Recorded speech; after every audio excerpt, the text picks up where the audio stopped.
Every savage kingdom begins with a sunrise, and every throne waits for a challenger.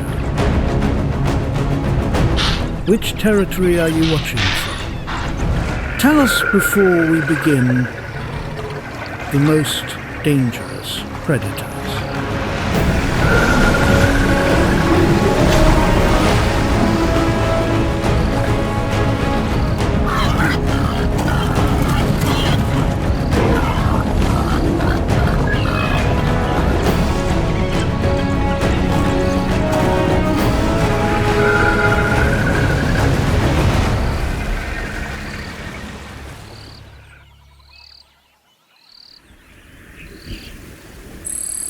In northern Botswana lies one of Africa's greatest mystery. The Savuti Channel does not follow the rain. It follows movements deep beneath the ground.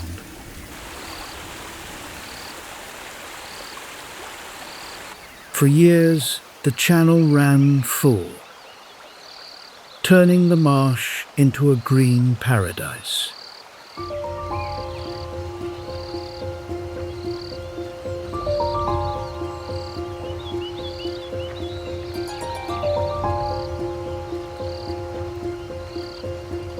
Then, the Savuti Channel ran dry.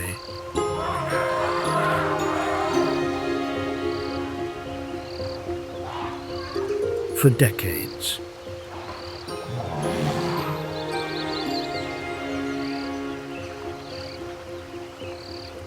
Every species that stays here must live with that unpredictability. This year, the channel is dry again, and the drought holds.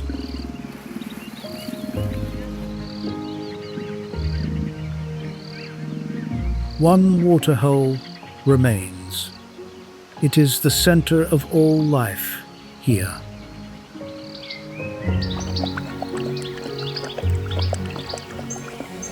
And the center of every death. Around it stretches a tightly woven web.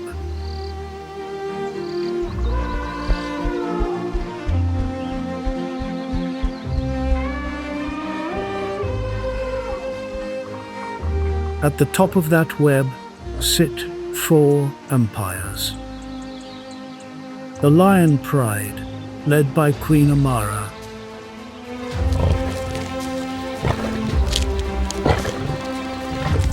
it has held this ground for generations.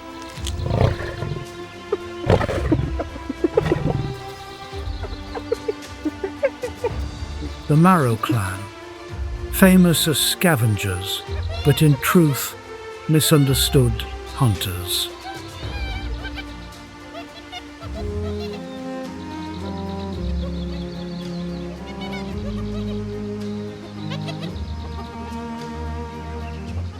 The Ember Pack, surviving on its own, by rules of its own making.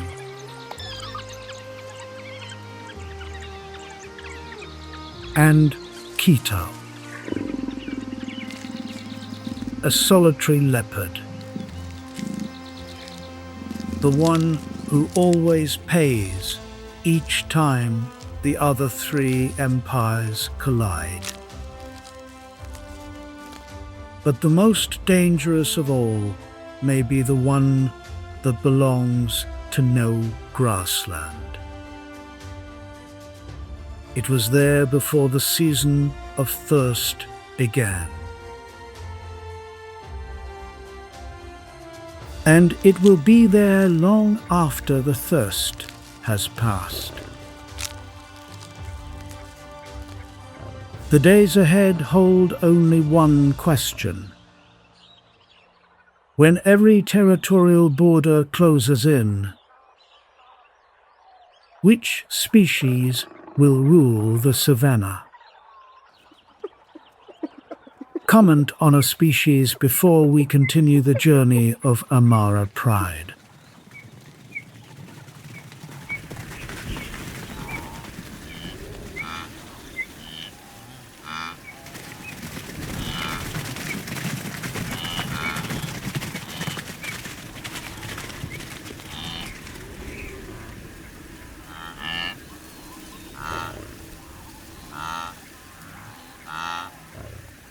First drives Amara's pride off its ancestral ground. The prey has followed the water. To live, the lion pride must follow the prey.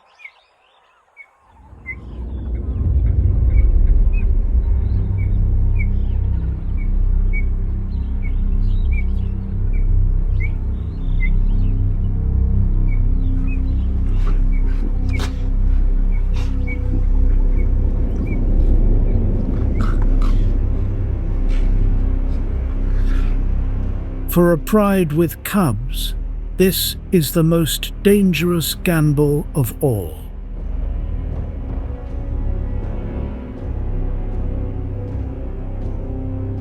The Nile crocodile. The oldest predator in this land. Almost unchanged for millions of years. It picks one spot and holds still for hours. Only its eyes above the surface.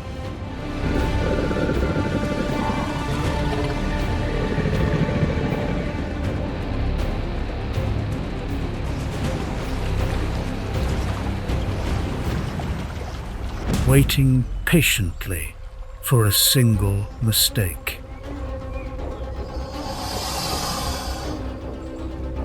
And that mistake arrives.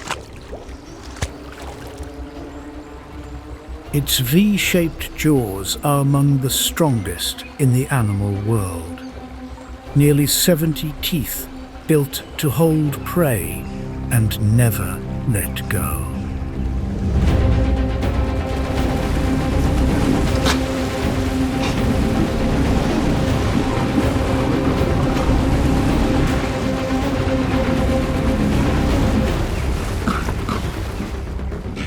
Queen Amara never takes her eyes off her cub, not for a second.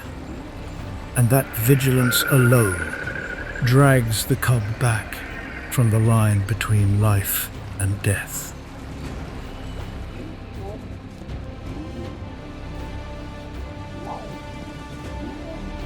For lions, fewer than half of all cubs survive their first year.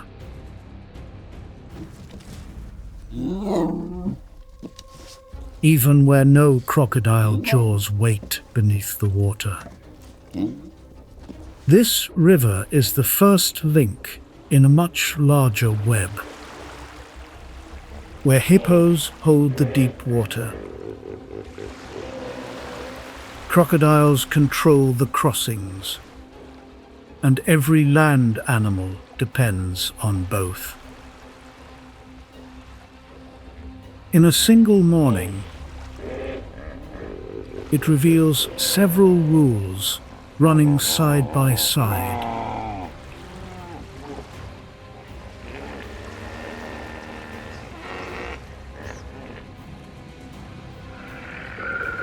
The ambusher stays loyal to one stretch of water,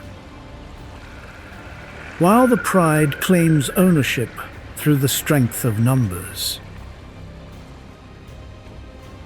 One shrinking river, and already more than 2 ways to declare who owns the territory.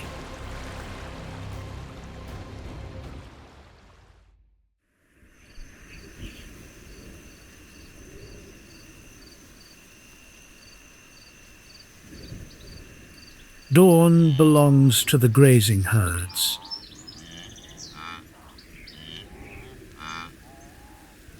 A single mouthful of water here can cost a life. No animal drinks without lifting its head to watch.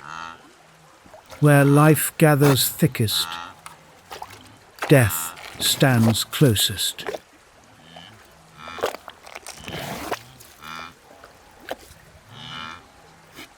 But by midday, the whole waterhole must give way.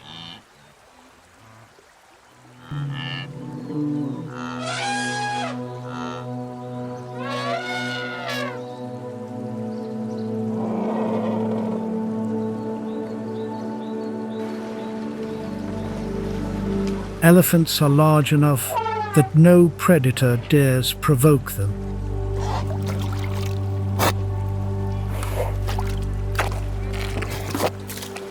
Yet they only pass through, leaving the water behind for those who stay to fight over it.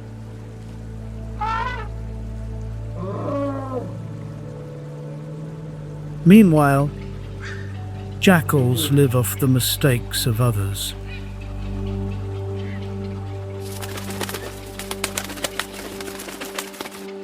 An entire tiered order turns around one shrinking pool.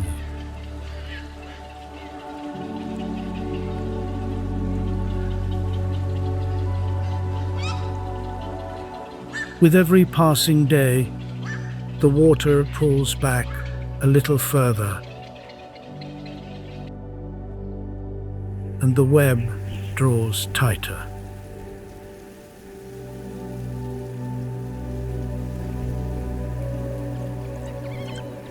Every species registers it, and every species is choosing a side. At the edge of the water, the Emperor pack has guarded this ground longer than any other empire.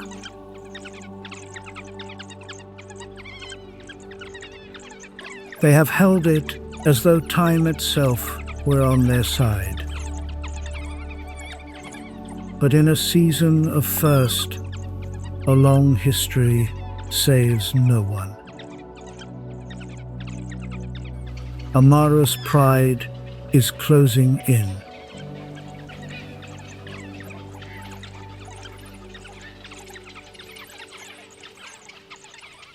The African wild dog is the most efficient predator in Africa. Its hunting success rate can reach 80%.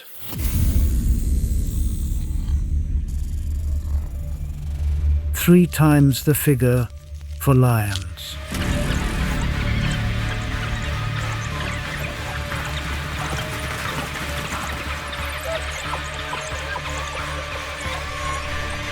But that success is fragile, because after almost every hunt,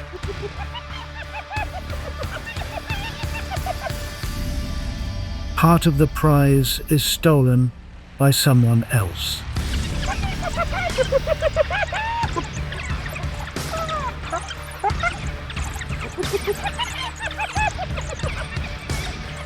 What truly keeps a wild dog pack alive is its bond, not a line drawn on the ground. The whole pack raises the young, feeding pups that are not their own. And because they need a pack large enough to survive, today, across the entire continent, fewer than 5,000 African wild dogs remain. But this time, the pack's encircling tactic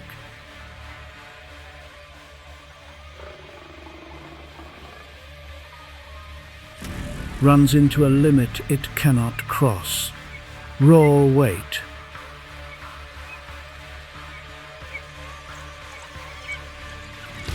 A male lion weighs 5 to 10 times as much as a wild dog.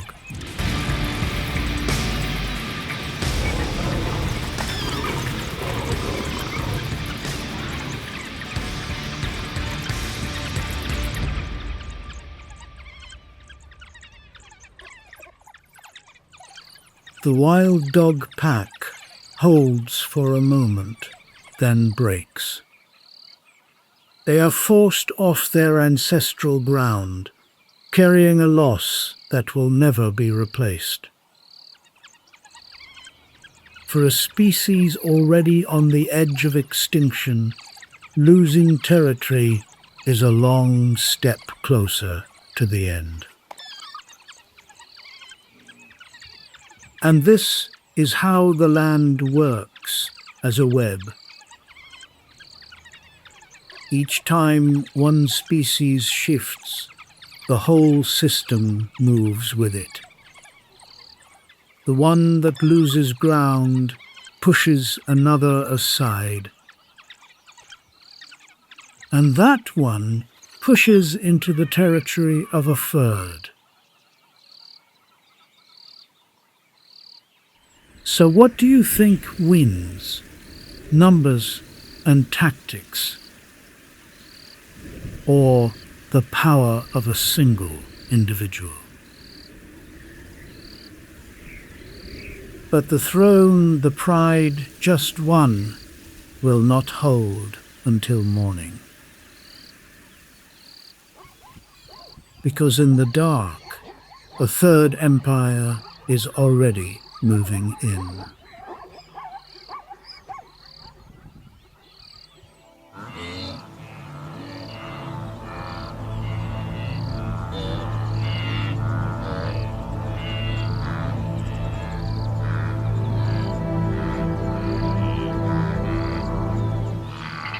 Night swallows the thirsting kingdom whole.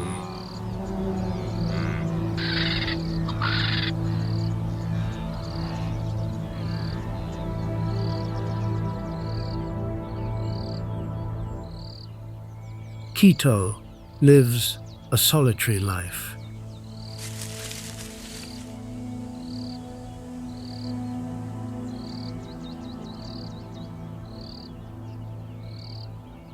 Hunting alone, eating alone, then dissolving into the dark before dawn arrives. The leopard is the best climber among the big cats. Strong enough to haul a kill high into a tree where no other claws can reach it. But the price of a solitary life is this: the kill gets stolen by lions and by hyenas alike. And so, for the leopard, survival means vanishing before it is ever seen.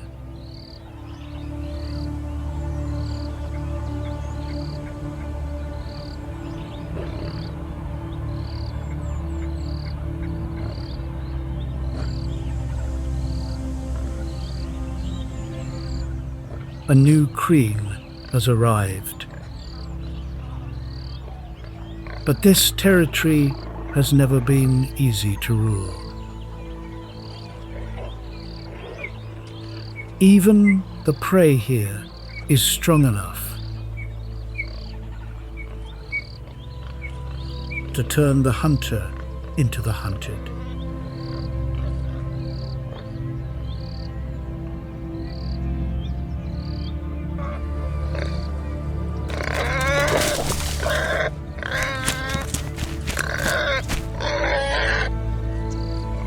Carelessness always has a price.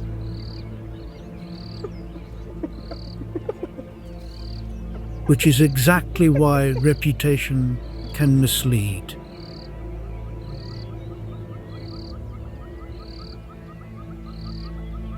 For decades, spotted hyenas carried the name of opportunistic scavengers. But in reality, between 60 and 90% of their food comes from hunts they make themselves. They are hunters in their own right. Even the famous laughter is a signal of tension and rank, not of joy. Within the clan, power passes down the female line.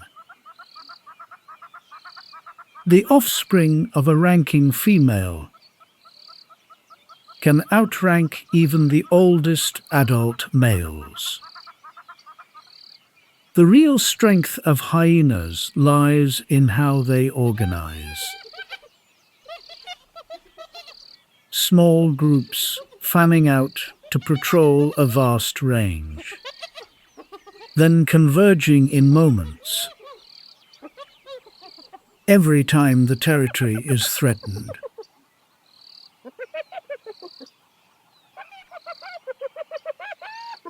The migrating herds pass through like a current, feeding everything here, but never stopping long enough to own anything.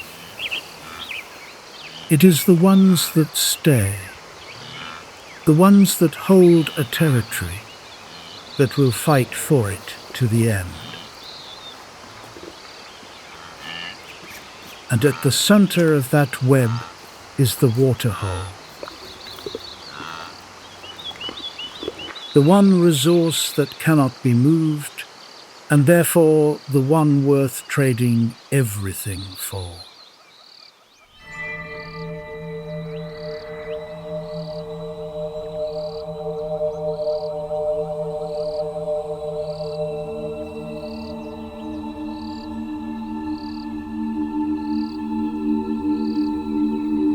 With the male lion coalition patrolling the outer ridge, and Queen Amara hunting far away, the waterhole is left to young lions and a few females.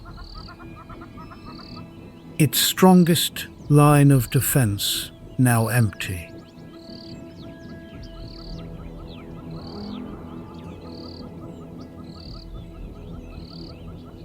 Now every advantage inverts. When a baboon is cornered with nowhere left to go, it can stand its ground against a lioness. A single male lion, when it has to, can hold off a dozen hyenas.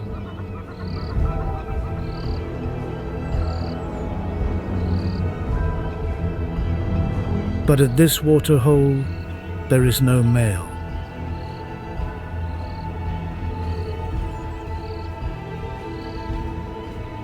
And a lone lioness can do nothing. Hyenas read this moment better than anyone. A hyena clan may number only a few dozen, or climb past 100. What makes them formidable is cold calculation. Waiting, counting, and picking the exact moment an opponent is weakest.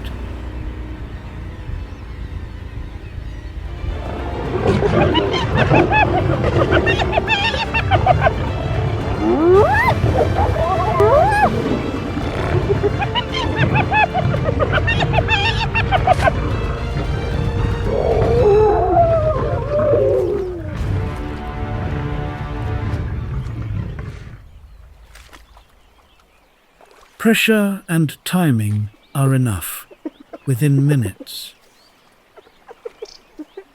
The most important waterhole in the territory changes hands for the second time in a single day. In your opinion, does this battle mean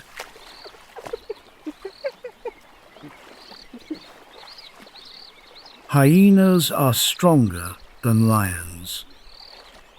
Let us know your opinion in the comments.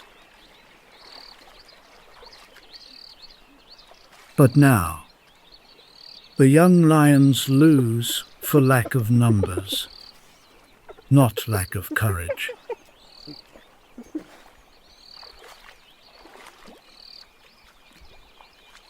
Dawn returns the land to stillness.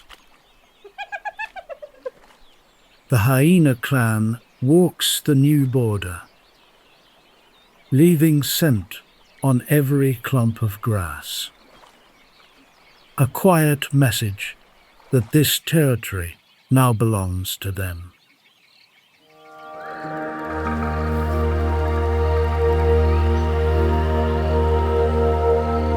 But the river remains a territory no one contests.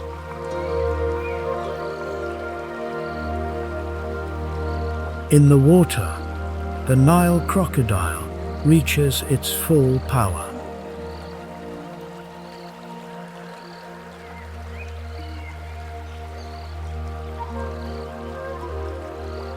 With a bite roughly 7 times stronger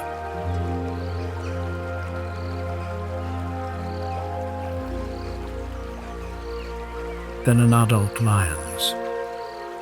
Yet those same jaws are delicate enough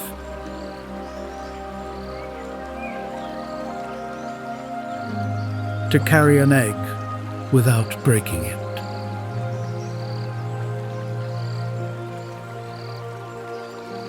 Power and precision in the same bite.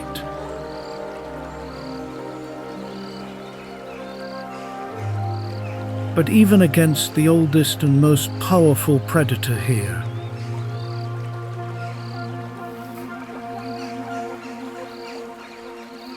there are still those willing to stand up to it.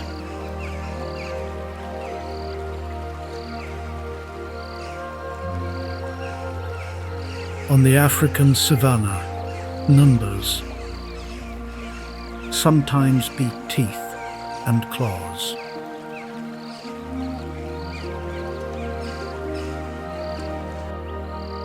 And the African Savannah is revealing what it truly is: a complex web of survival. Every predator is both a hunter and prey to another predator. The African fish eagle, with a wingspan over 2 meters,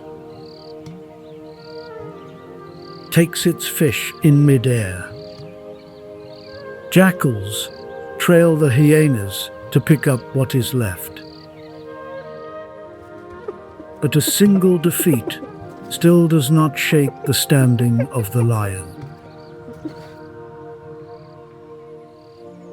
Of all the empires here, they hold the largest territory.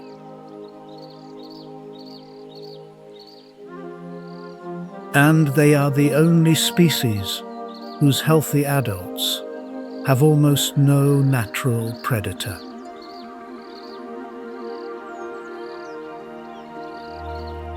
Four empires, 4 answers to the same question of survival.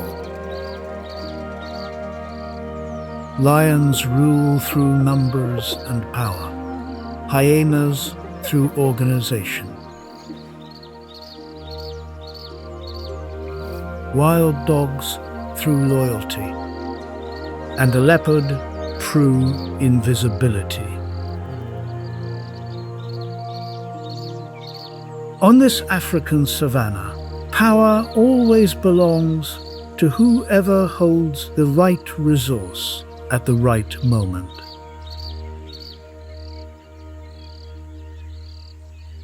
And a single lapse of attention is enough to redraw the entire map of survival.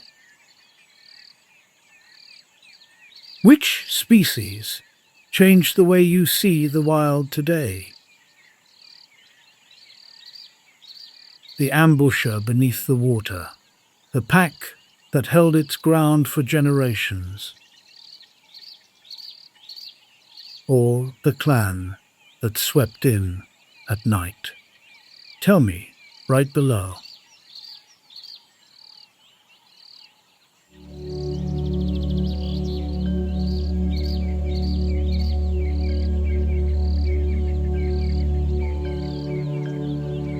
Hundreds of ticks. In folds of skin that a mouth, leg, or tail can never reach on their own.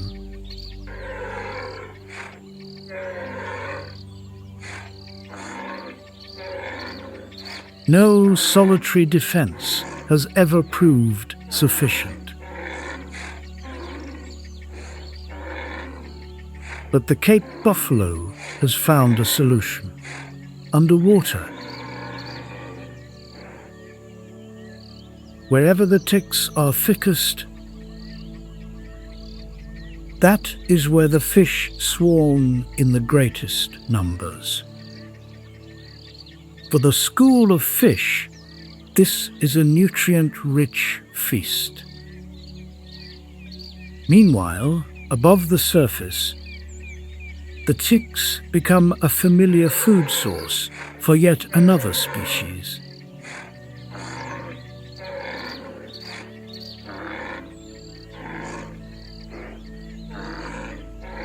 The slender beak of the red-billed oxpecker can probe into the deep crevices of skin that the fish could never reach. There is no overlap between the fish and the oxpecker. On the African Savannah,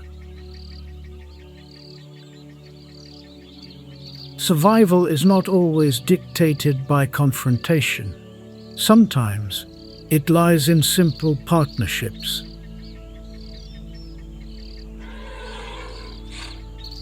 Where every species involved reaps its own reward. It is precisely these quiet alliances that play a vital role in keeping the entire ecosystem in balance.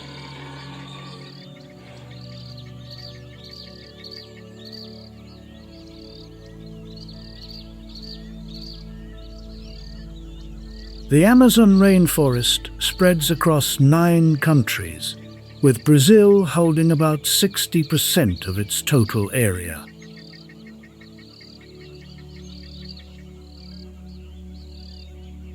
This is the largest tropical rainforest on Earth, where 390 billion trees of some 16,000 species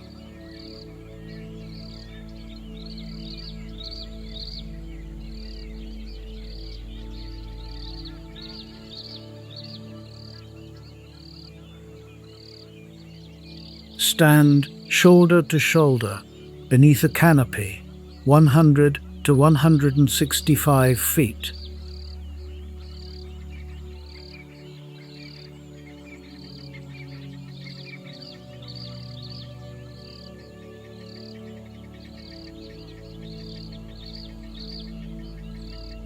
About 30 to 50 meters above the ground.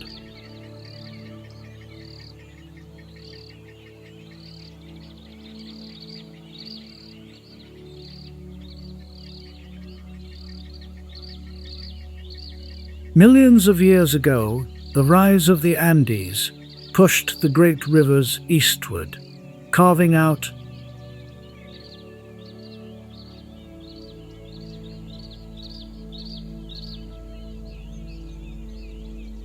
the water system that feeds this vast living cathedral.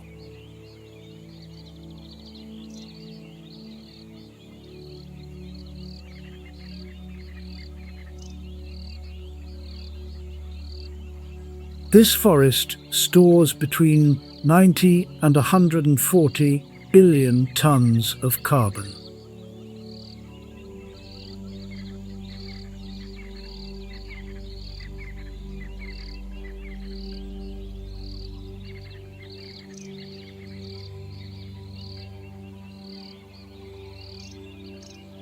And throughout its history, it has absorbed about 2 billion tons of CO2 a year.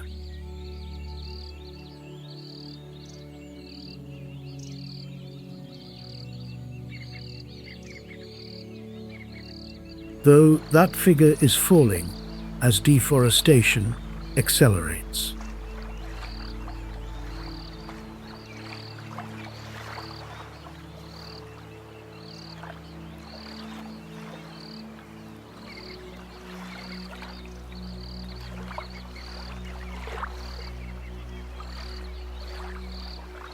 If the Serengeti is an open stage where everything unfolds in plain sight,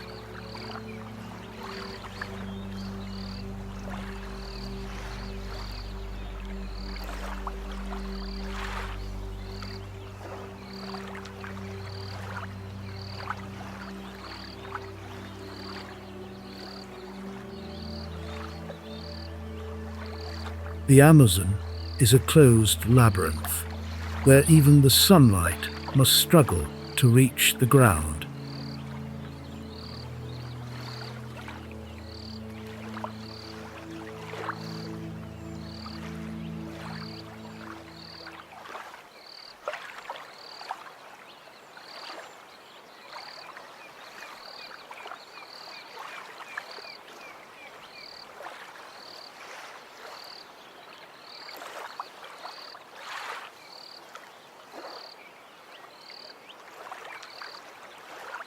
And at the heart of that labyrinth, among the shafts of light piercing the canopy into an ancient cathedral, a shape moves. A pair of amber eyes flares to life for an instant at the forest floor.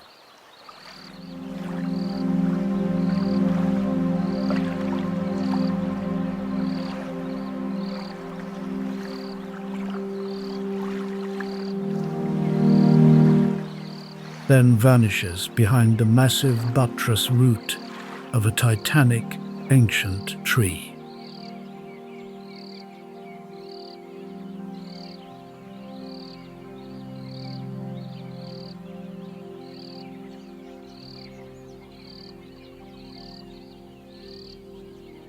This is the jaguar, the apex predator enthroned, unchallenged at the very top of the Amazon food chain. Across the centuries,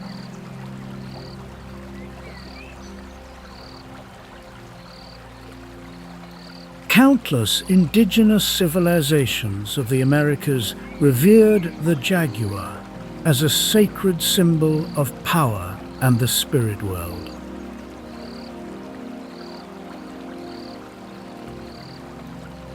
That magnificent sun-tanned orange coat is dappled with black rosettes. Each individual carries a unique pattern.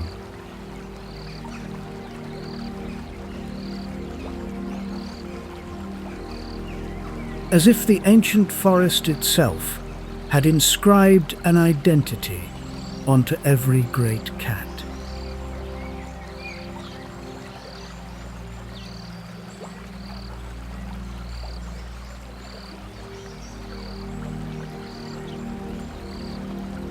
The Tupi-Guarani people named it Yagua, meaning the one who kills with a single leap. And the name is no exaggeration. A jaguar is about 1.8 meters long and weighs 70 to 120 kilograms.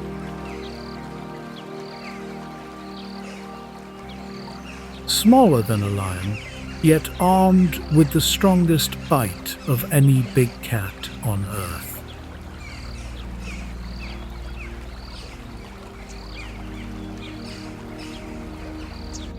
Where the lion clamps down on the throat to suffocate its prey, the jaguar bites straight through the skull or the neck vertebrae. A single devastating strike, precise and decisive, with no need for a drawn-out struggle.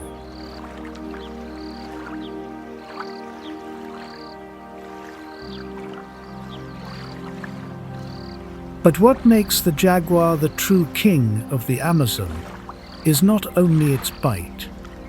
It is the ability to move seamlessly through every layer of space in its world.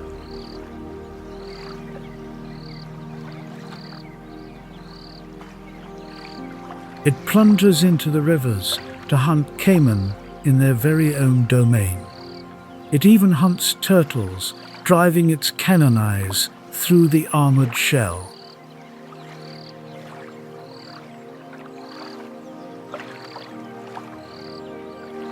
No predator in the Amazon, or indeed anywhere on Earth, can operate so seamlessly across so many ecological layers.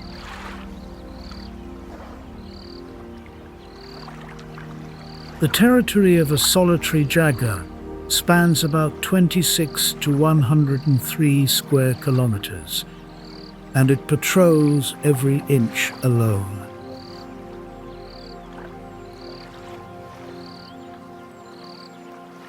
No pack, no allies, not a single warning roar.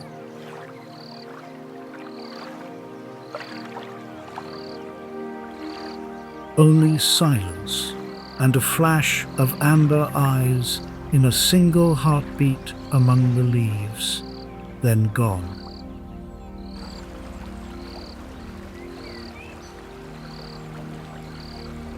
The Amazon River, carrier of the greatest freshwater flow on the planet.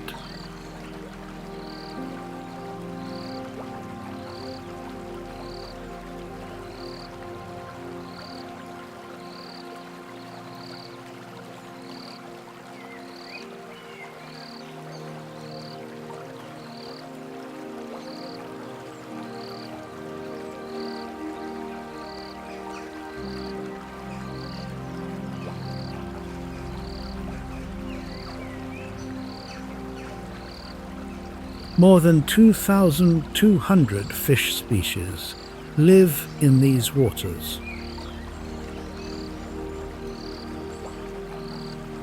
About 15% of all freshwater fish on the planet, creating a density of biodiversity.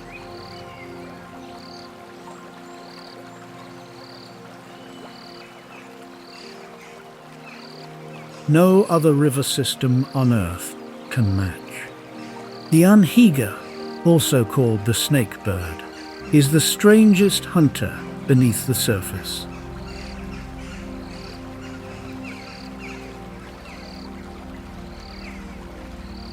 And its common name is no accident. When it dives, its feathers are not waterproof at all.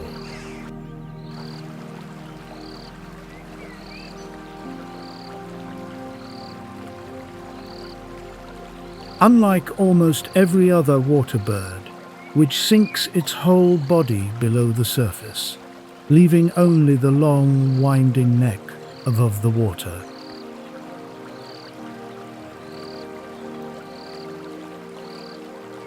Looking exactly like a snake gliding through the current. But those water-soaked feathers are not a flaw.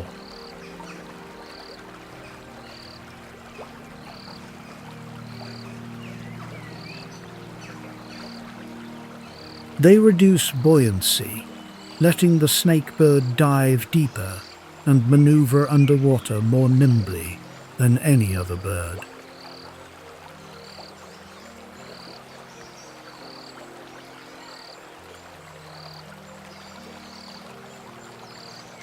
When it spots prey, it does not give chase.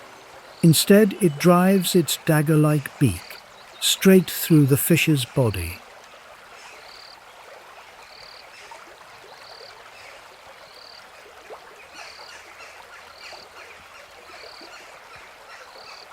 Flips the fish into the air and swallows it whole.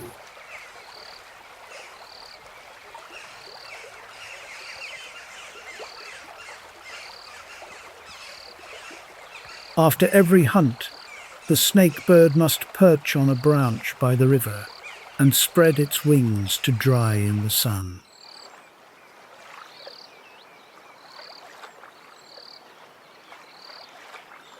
Creating an iconic silhouette that anyone who has visited the Amazon recognizes at once.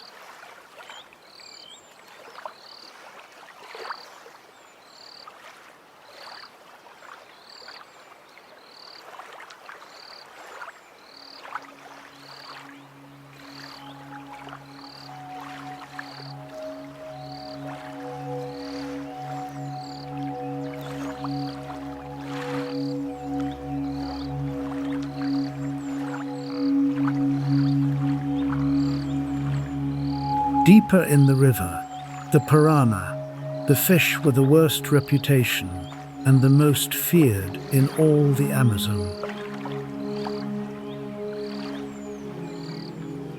patrols in schools of 20 to 30.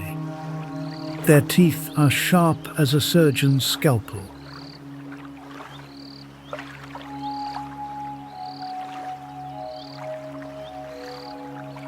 Interlocking like a saw blade, with a bite force reaching 30 times their body weight.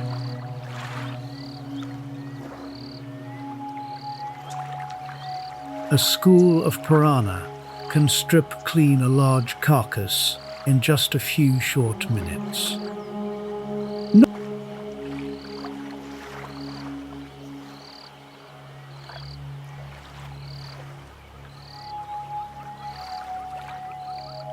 Not because any single fish is especially strong, but because they coordinate their attacks with a precision that is genuinely terrifying.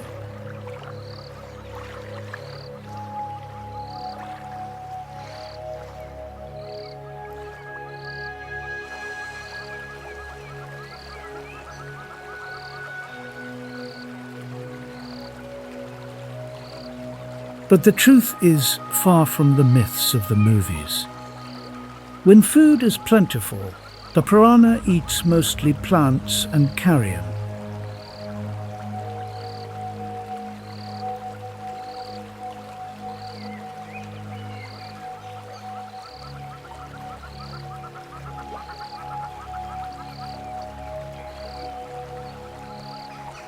They turn to hunting live prey only when truly driven to desperation.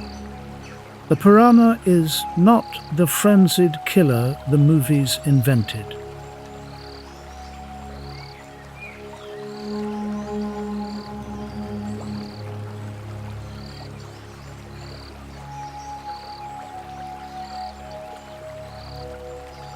The piranha is not the frenzied killer the movies invented. It is the river's cleanup crew, keeping the ecosystem clean.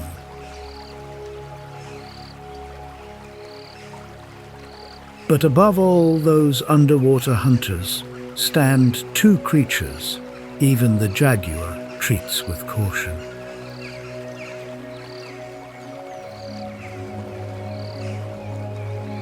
The black caiman reaches 4 to 5 meters in length and weighs about 300 kilograms.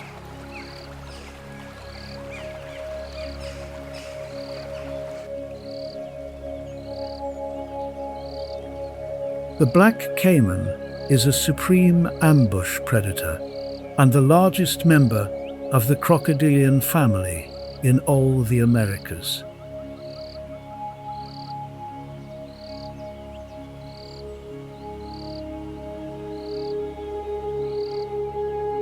It lies motionless for hours on the surface, showing only its eyes and nostrils, looking exactly like a rotting log drifting lazily on the current.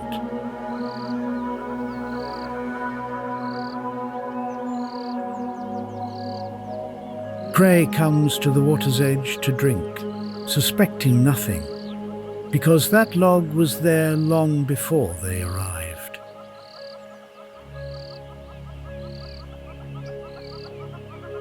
The black caiman needs no speed. It needs patience.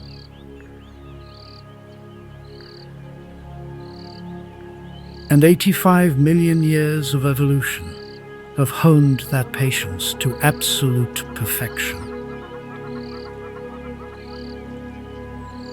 But the black caiman is not the only ruler of the water kingdom.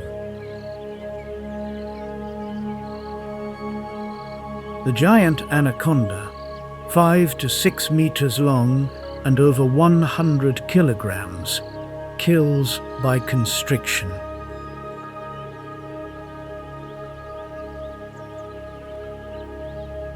Coil after coil of massive muscle wraps around the victim,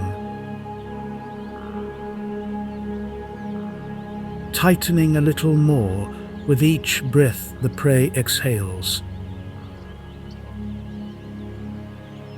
until the heart stops entirely.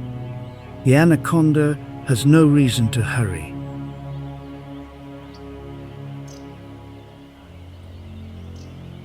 It can hold its prey in that suffocating grip for tens of minutes, patiently waiting as each final breath grows weaker.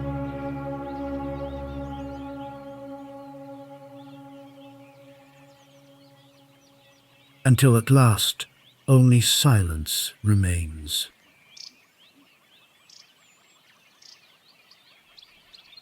Once the prey is dead, the anaconda swallows it whole, opening its jaw joints to an almost unimaginable degree, engulfing victims many times wider than its own head.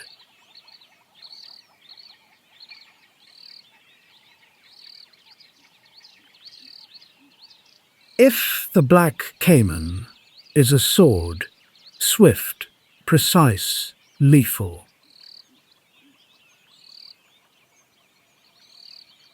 then the anaconda is a moose, slow, patient, and utterly impossible to escape.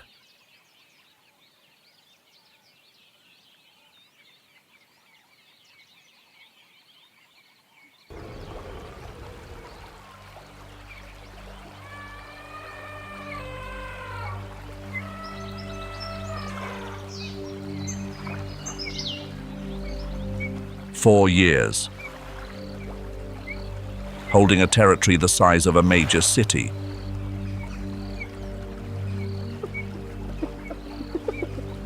In dry season, nothing challenges Kasai here.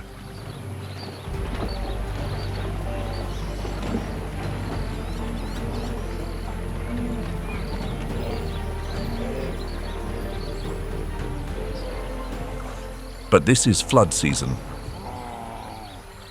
The channel where Kasai's pride hunts now belongs to a creature 15 times heavier. The open plain where the pride ran prey down is now thigh-deep mud. Kasai's territory rewritten by 30 million liters of water every single day. Who truly controls Okavango? A cat 16 times smaller than a lion, with the highest hunt success rate of any African felid. 200 Cape buffalo are massing.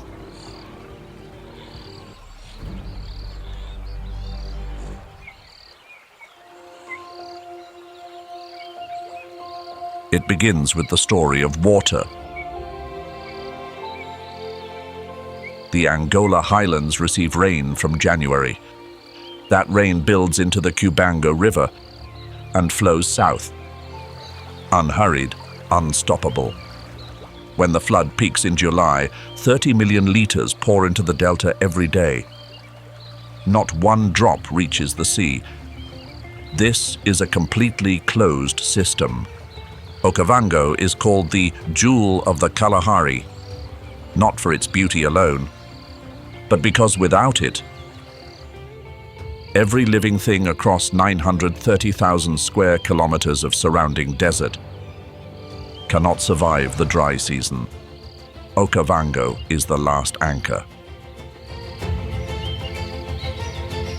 In 2014, UNESCO formally inscribed this delta on the World Natural Heritage List for the highest biodiversity density in Africa. By area, 130 species of large mammals,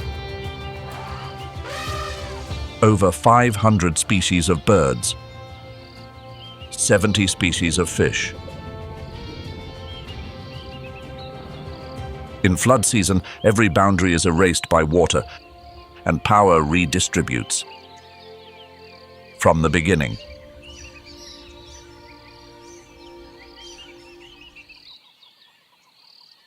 Azura steps into the flooded zone for the first time this season. Cheetah is the only felid. with claws that cannot fully retract, like a lion or leopard.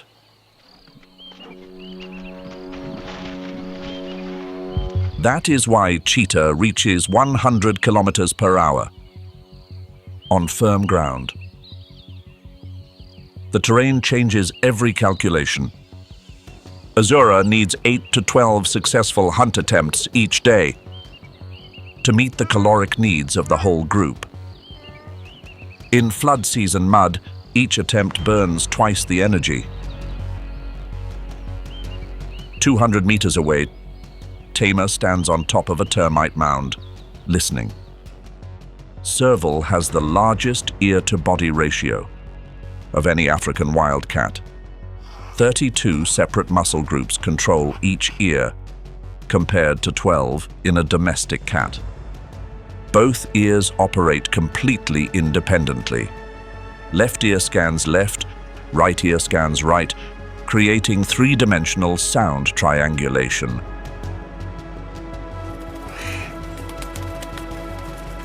Tamer hears a prey animal's heartbeat through the surface of the water.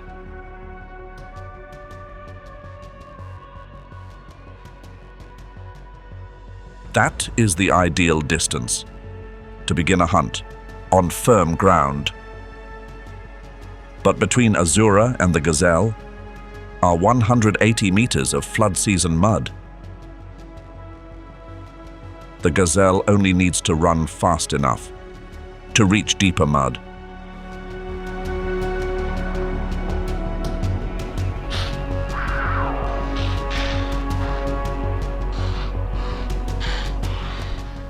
Where Azura cannot follow. Azura stops and watches the prey escape. Continuing through deep mud burns more calories than the kill would return. Azura's 3 cubs were born 2 months before the flood arrived. The worst possible timing in the year to give birth to cheetah cubs in Okavango. The greatest challenge of flood season is not the water. It is the moving water. Every week, the map of Okavango changes.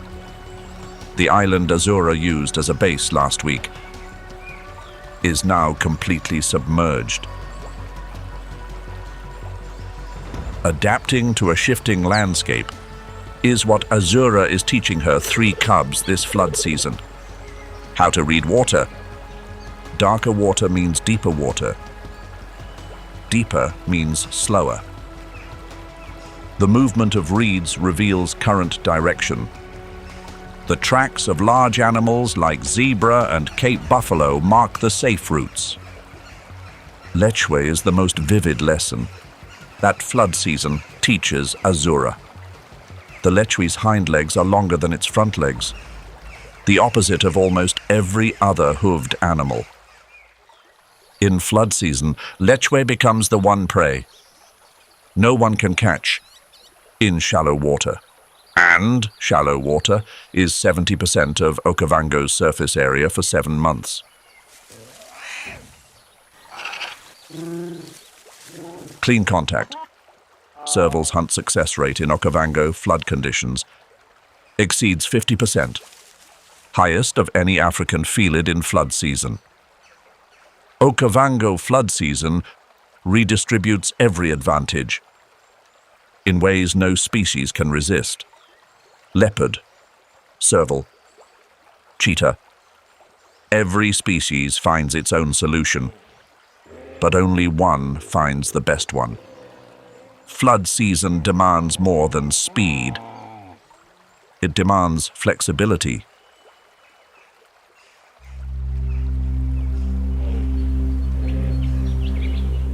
Mosey does not need land territory. She needs the channel. The lead female, 2,800 kilograms, 22 years old. Controlling 8 kilometers of the delta's main channel by the simplest method possible. She is always there. Mosey's pod of 22 hippos. The paths they carve into the channel floor are called hippo highways.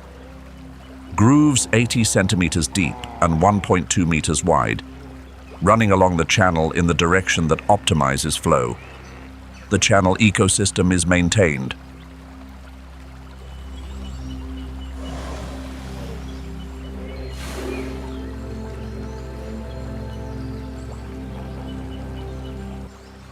Hippos also secrete a red-orange liquid through their skin, not sweat, not blood. That is hipposudoric acid, the only known natural sunscreen, antibacterial and antiseptic compound in any mammal. In 12 hours of daily submersion, their skin stays free of infection, free of parasites, free of the bacteria that fill the channel.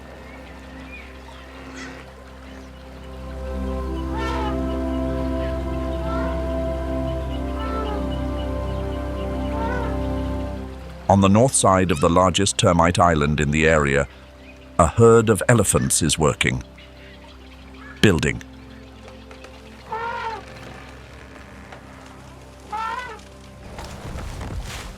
African elephant is the only species with the weight and strength to break through the raised earth banks between islands and channels. Humans spend decades and millions of dollars building irrigation channels. Okavango lets elephants do it for free, and the result is better, because elephants follow the natural water gradient, not an engineer's blueprint.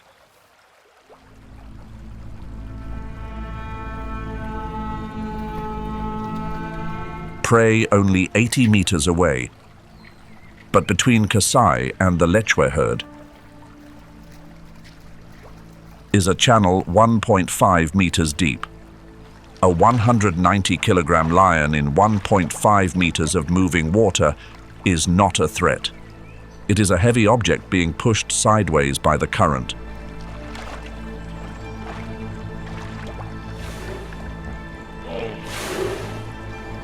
The bull of Mosey's pod, present, standing, with 3,000 kilograms and 4 canine teeth, 50 centimeters long.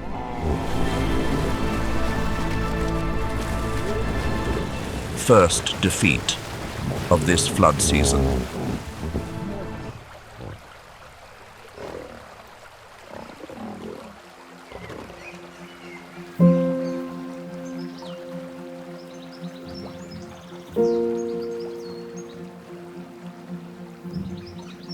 Inside every cubic meter of Okavango water, a conversation is happening. In electricity, electric mormarid fish are the African electric fish group that use weak electric pulses to navigate, identify each other, and communicate in zero visibility conditions. Each individual emits its own distinct electrical signal, like an electronic fingerprint. A school of 200 can recognize one another in total darkness through this signal system. When the flood rises and underwater visibility drops below 10 centimeters, every conventional sense becomes useless. Catfish use whiskers. Crocodiles use pressure receptors on the jaw. Mormirids use electricity. This is why the Okavango Delta supports 71 species of fish, more than any other inland water system in Africa of equivalent area.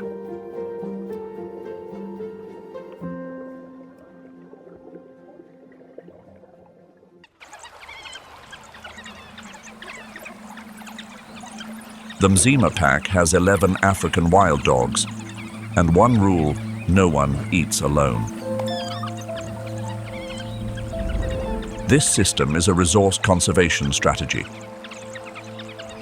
African wild dog hunt success rate is 80%, the highest of any large predator in Africa. Not because they are stronger or faster, because they never chase alone in flood season conditions. Where mud slows every species equally, Mzima's relay tactic is unaffected.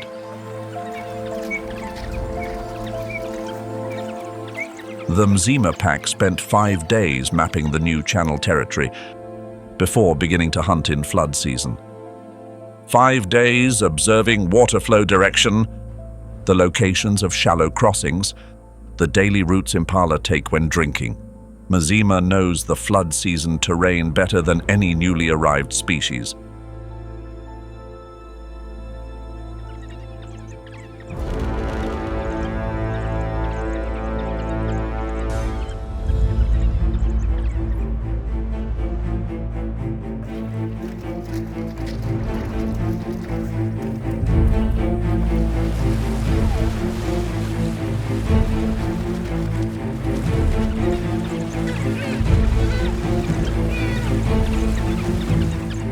From day 6 onward, success rate climbs steadily, with each day of accumulated data. In the delta's deepest channel, a species not on anyone's list of dominance candidates is preparing the most remarkable performance of flood season. African sharp-toothed catfish is not an apex predator in the traditional sense, but it has one capability that no other fish in Okavango has: direct air breathing. African sharp-toothed catfish evolved a supplementary respiratory organ, a cavity in the head that functions like a primitive lung, extracting oxygen from air instead of water. When dissolved oxygen in the water drops too low, catfish surface and breathe air directly. That capability lets them survive in low oxygen zones that every other fish species must abandon.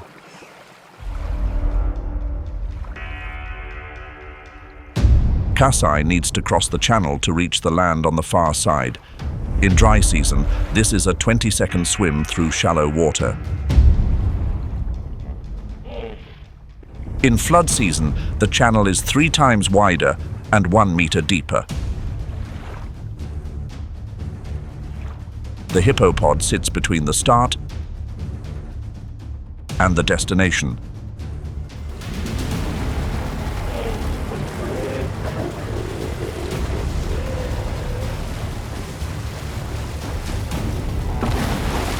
Kasai has no option in this situation.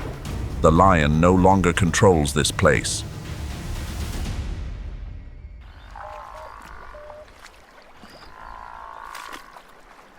Cape buffalo have reached a threshold that no African predator can confront alone. A mature bull weighs 700 to 900 kilograms. The boss horn takes 8 years to fully form. A full force charge from an 800-kilogram buffalo generates roughly 2 tons of force, concentrated into an area the size of a thumb. Within the herd, mature bulls rotate sentry duty on a natural schedule. When one detects a threat, it stops and looks directly toward it. Within 20 seconds, every animal nearby has turned to face the same point. The entire process runs through a network of head orientation reading and body posture. In flood season, the herd concentrates on high ground with minimal flooding. 200 to 500 animals on a land surface. That has shrunk to under 20% of its dry season size. That means the entire herd within 100 meters, instead of spread across 5 square kilometers as in dry season. The time from detecting a threat to full herd response drops sharply. Lion success rates against buffalo drop in flood season, even though the prey is more concentrated. Higher prey concentration means a faster and denser collective defense system. This is the lion pride's hunt strategy that worked effectively across many dry seasons. Two flanks approach from perpendicular angles. The prey flees one flank and runs into the other, waiting. On dry ground, in dry season with scattered prey, this tactic achieved 30% success against isolated animals at the herd's edge. Kasai in position for the ambush.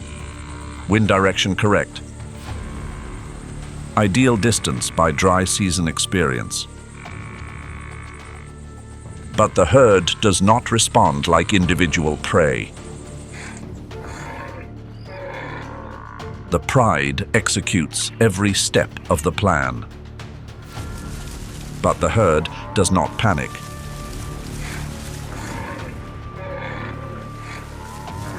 When the lead bull drops its boss horn and moves forward, that is the signal. 300 buffalo moving in the same direction.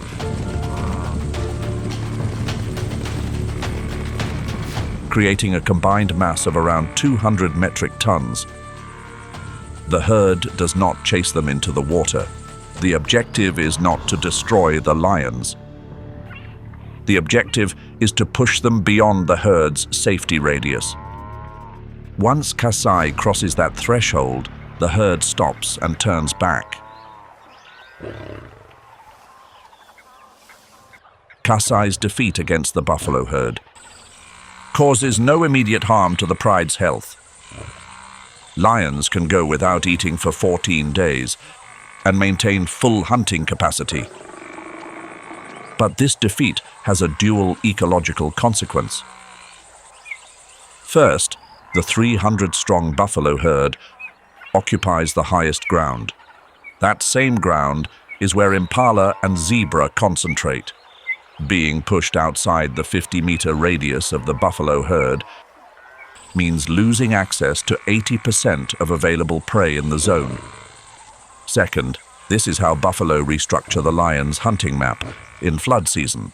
Without the need for continuous confrontation, buffalo hold the land. Impala and zebra learn to stay within range of that land. Kasai ends this flood season with the highest defeat count. In its short life so far, 5 weeks to dry season, long-term lion behavior research in Botswana recorded a consistent pattern.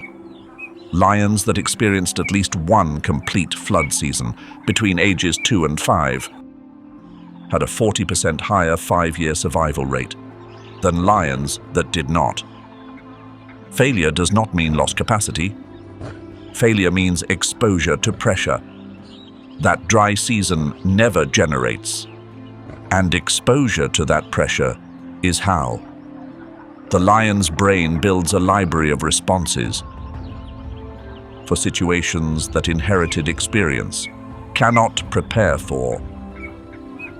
And Kasai, pushed back toward lower ground, learns what no dry season can teach: that the dominant species is not the one that never loses, but the one that survives enough losses to understand why.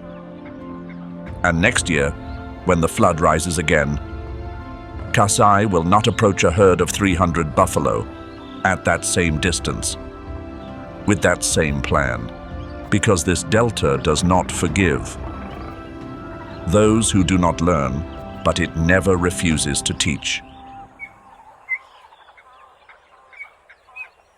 October, the flood begins to recede. Not suddenly, but a centimeter at a time each day, invisible to the eye in 24 hours, but unmistakable after a week.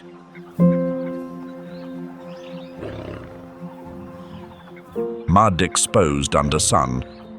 Within 48 hours of the surface drying, the first grass shoots appear. From the nutrient-dense sediment, the water left behind. Grass grows from this mud faster than any grassland on the planet.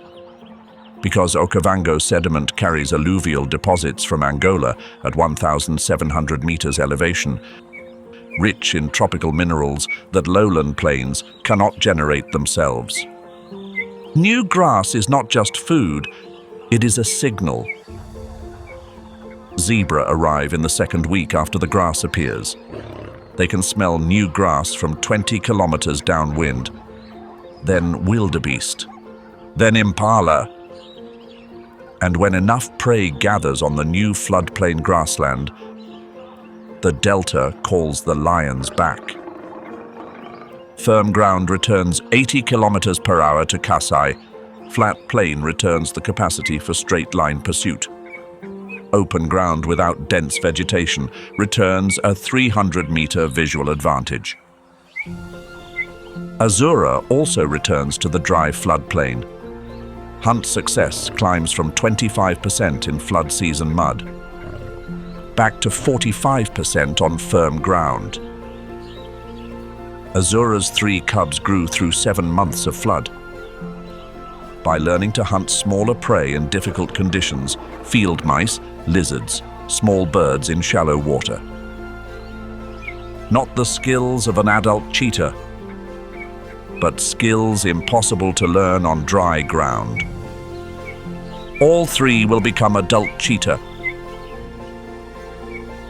who know what flood season is and know that speed is not the answer to every question.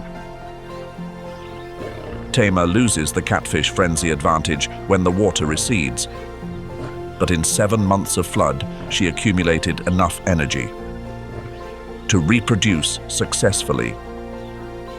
2 serval cubs beside Tama are the product of one rich flood season.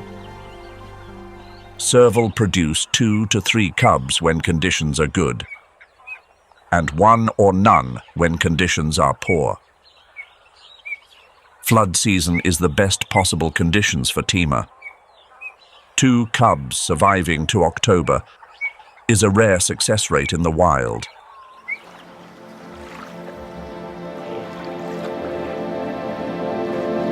Mosi and the hippopod stay in the main channel as the flood recedes. Hippos do not leave the channel. They wait for the channel to shrink around them. And the hippo highways across hundreds of kilometers of channel that the pod created through decades of repeated footsteps. Keep the flow deep enough exactly where they need it. And each flood season, the hippo channels serve not just the hippos, but every species that needs deep water in dry season. The end of one flood season never means everything returns to zero. The Cape buffalo herd carries new memory of channel crossings and recalls that Kasai pursued them from the north this year. Azura and 3 cubs carry the experience of flood season, and those cubs will pass it on to their own young. Tama carries 2 serval cubs that are the result of 7 months of accumulated catfish frenzy. Mosi carries 1 more completed flood season, in which the pod survived intact. 8 weeks after the flood drops to its lowest point, the Okavango ecosystem completes a recovery cycle that ecologists call post-flood succession. Knee-high green grass across the entire low floodplain. Zebra return at the highest density of the year, up to tens of thousands in a 200 square kilometer area. And when zebra arrive at that density, Kasai does not have to wait anymore. Kasai makes the first successful kill after 19 days of inadequate food, on the very first straight-line pursuit on dry ground. The remaining water pools after the flood recedes become the center of the entire dry season ecosystem. Every animal must come to drink once a day, and lions learn early. That waterholes are places to wait, not to chase. Kasai knows every waterhole in its territory. And every afternoon in November, Kasai does not chase. Kasai waits, with the patience of an animal. That just finished 3 lessons across 7 months. Mosey and the hippopod hold the dry season channel through their own infrastructure. The hippo highways channel enough flow to sustain 22 animals through the longest dry season. After 8 years controlling this channel, Mosey has created a channel system the surrounding zone cannot exist without. Without Mosey's hippopod, the main channel would disperse into many shallow branches, with insufficient depth for crocodiles in dry season. Without crocodiles, fish populations would surge and consume all aquatic vegetation. Without aquatic vegetation, wading birds lose their food source. Mosey does not know she is the foundation of the ecosystem around her. She only does what hippos have always done. Stay in the water, feed on land at night, protect the young, and maintain the path the pod has used since before Mosey was born. Simple as that, and that simplicity is enough to build an ecosystem. UNESCO recognized Okavango as a World Natural Heritage Site because of a self-sustaining system that needs no intervention. 15 billion liters of water in each year. 15 billion liters of water out each year through evaporation and absorption. A perfect balance with no hand adjusting it. And within that balance, 130,000 species of plants and animals survive, many still unnamed.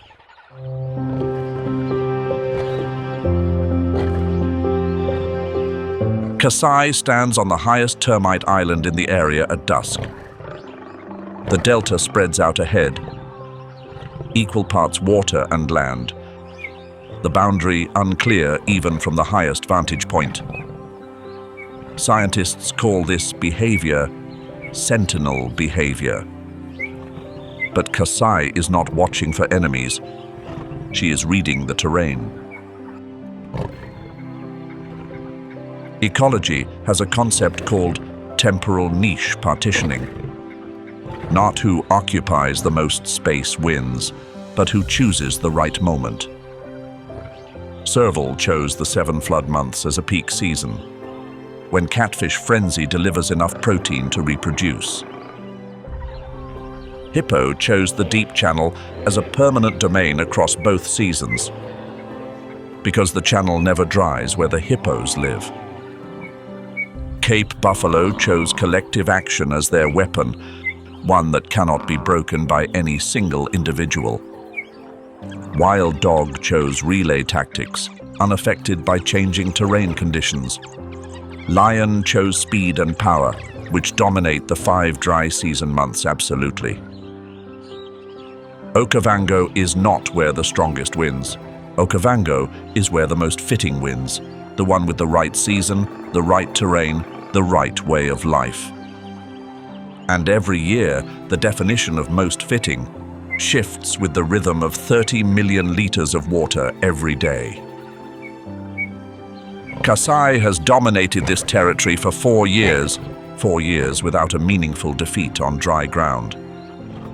This flood season's 3 defeats do not erase those 4 years. They add to the map Kasai carries, the map of a lion that knows when dry ground is hers and when flood season demands patience instead of action. Okavango does not teach this through textbooks, but through 30 million liters of water every day for 7 consecutive months. Every year, no pause, no exception. And every species must relearn from the start, or remember enough to avoid relearning. Strength is not winning every battle. Strength is knowing which battles are worth fighting and which to wait for another season.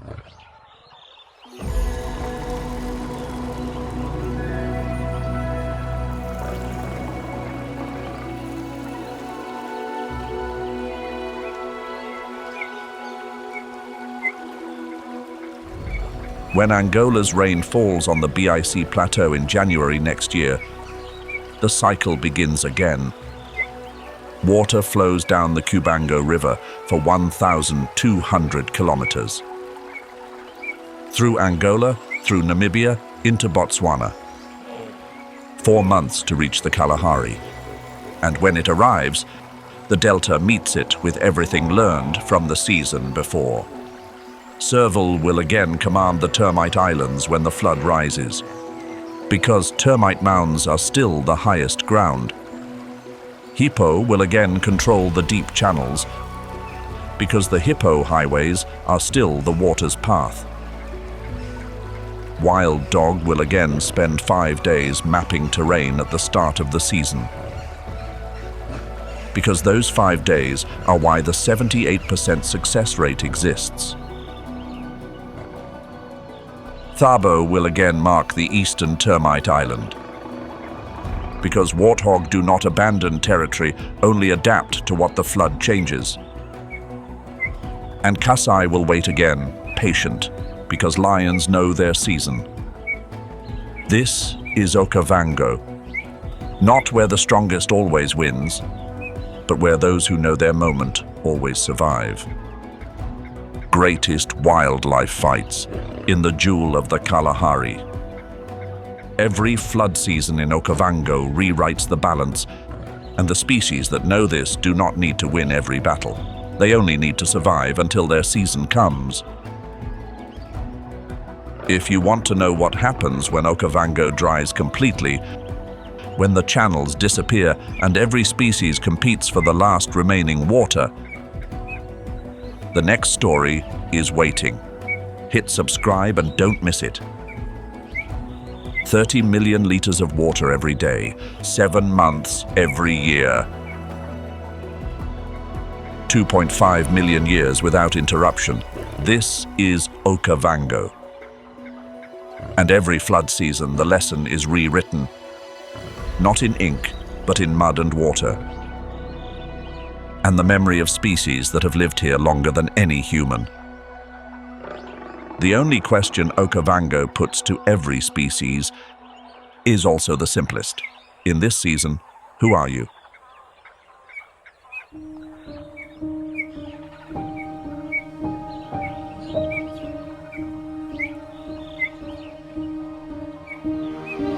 When the floods recede, everything returns to the brutal reality of the dry season.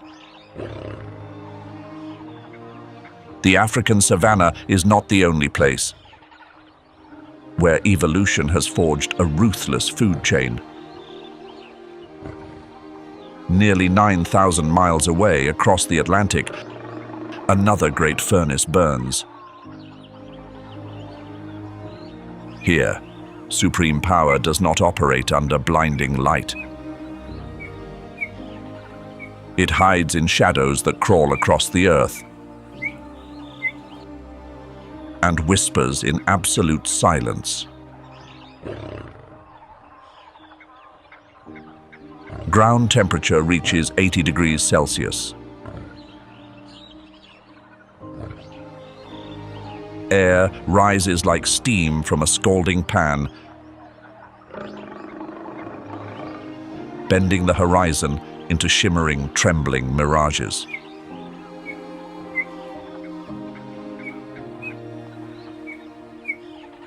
This is the Sonoran Desert, the greatest furnace in North America.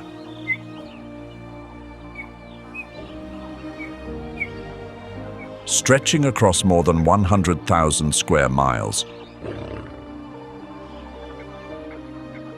of rock, sand, and cactus,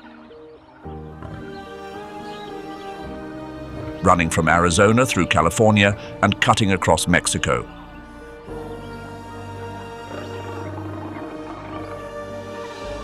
At first glance, nothing should survive here.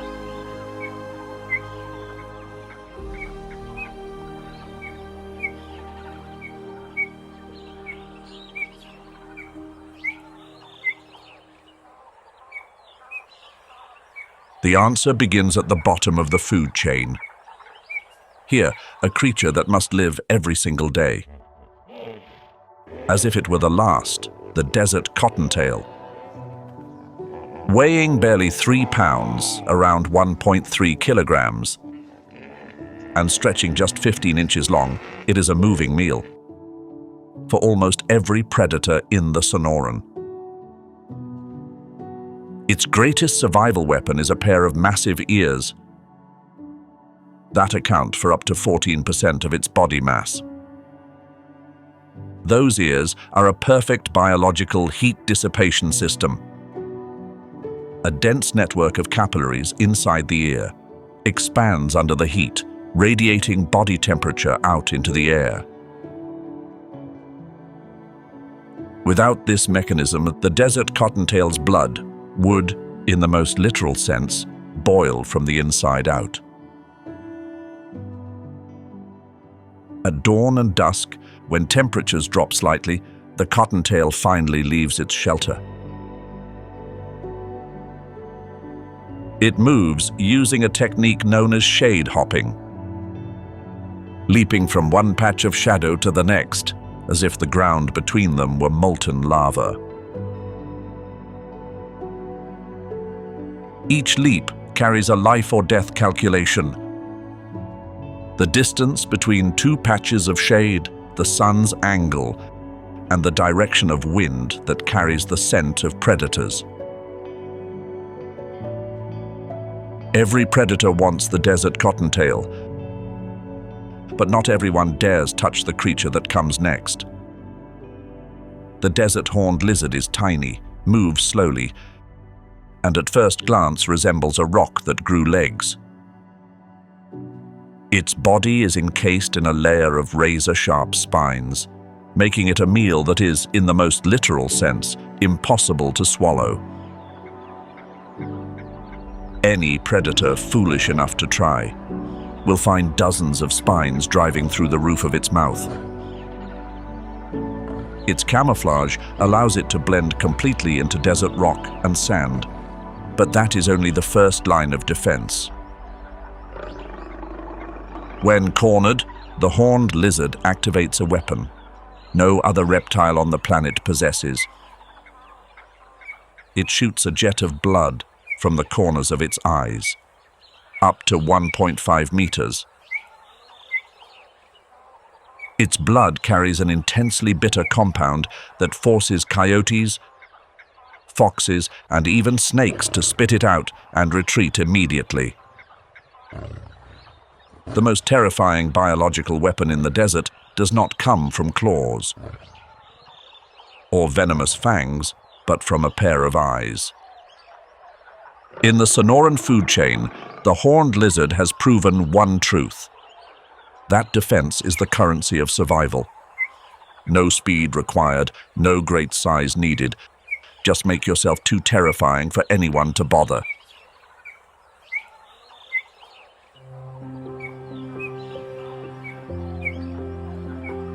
There is one creature that has gone even further.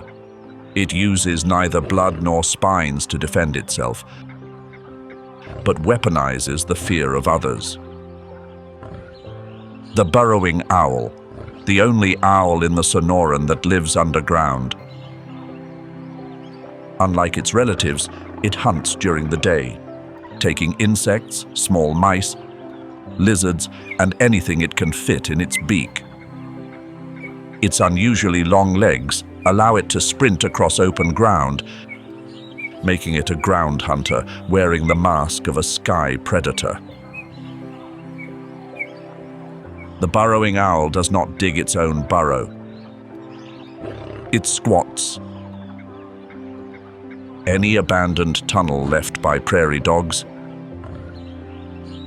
desert tortoises or badgers becomes fair game. When an enemy approaches the burrow entrance, the burrowing owl produces a sound that freezes every creature in the desert, the warning rattle of a rattlesnake. Not a real rattlesnake, just the owl itself, perfectly mimicking the sound of the desert's most feared killer. In the darkness of the burrow, no intruder dares take that risk. With no venom and no spines, the burrowing owl has turned fear itself into its ultimate weapon. Sometimes pretending to be dangerous is more effective than being dangerous at all. But this false rattle only works when a real rattlesnake is not nearby. In the Sonoran, rattlesnakes are always close.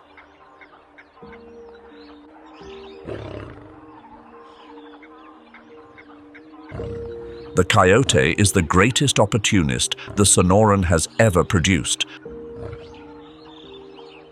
Smaller than its northern cousins, weighing just 25 to 30 pounds, around 11 to 13 kilograms, with sparser fur designed to shed heat more easily. Small in body, not in ambition, coyotes eat whatever crosses their path. Cactus fruit when desperate, cottontails when lucky, lizards when convenient, and carrion when nothing else remains. Opportunism elevated to an art form. When hunting smaller prey, the coyote works alone. It waits, hidden behind creosote bushes, both ears rotating like radar, scanning for sound, nose working the wind.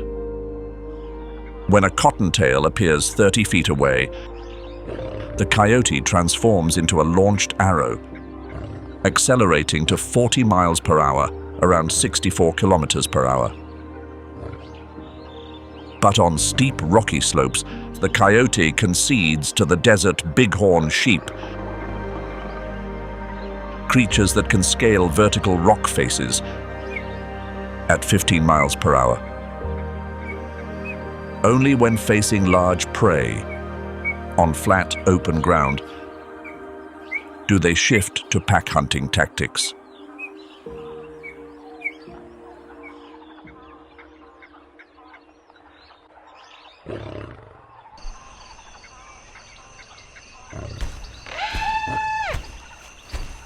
Sunrise over the Masai Mara is a moment of pure magic.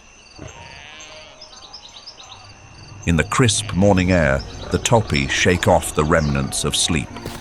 Some engage in clashing horns to get their muscles moving. They vie for the highest mounds on the plain, securing a panoramic view and prime status to attract mates. Those who come up short are moved to the lower ground. This lively dynamic marks a productive start for these creatures. But breakfast is always on the horizon. In the pride's first meal of the day, the hierarchy of power is clearer than ever. Although the lionesses handle most of the intense pursuit, the alpha male claims the privilege of eating first to maintain his peak condition. Sometimes the dominant male uses this right as a social discipline tool. If a female declines a mating request, the male may strictly prevent her from touching the prize she secured herself. This firm approach ensures he is always calling the shots during his tenure. A male lion's throne is a fleeting position. On average, a king only keeps his crown for 2 to 3 years before being unseated by younger, stronger rivals. When young males in the pride reach about 3 years of age, they are sent away by their father to prevent inbreeding and remove any seeds of rebellion. For now, they must simply follow their father's lead and offer comfort to their weary mother. The hyena clan has been vocal since daybreak. Now the sun is high in the sky. Yet the foraging party has not returned.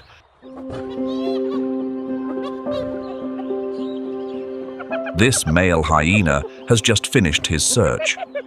He carries back a late morning meal. The aroma of this feast is quite alluring, drawing a female to the spot. This fellow is doing it all for love, even if he may not receive a single morsel from the meal he just secured. In hyena society, the ladies hold the reins. The females are larger and much more assertive. Males must endure a long, humble journey to carry on their legacy. They must constantly lower their gaze, tuck their tails, and step back whenever a female draws near. A clever male will choose to be a dedicated shadow. He will trail his interest for weeks or even months, maintaining a respectful distance and appearing as harmless as can be. He even learns to show affection to the dominant female's own young to get in her good graces, truly paying his dues to win over the queen.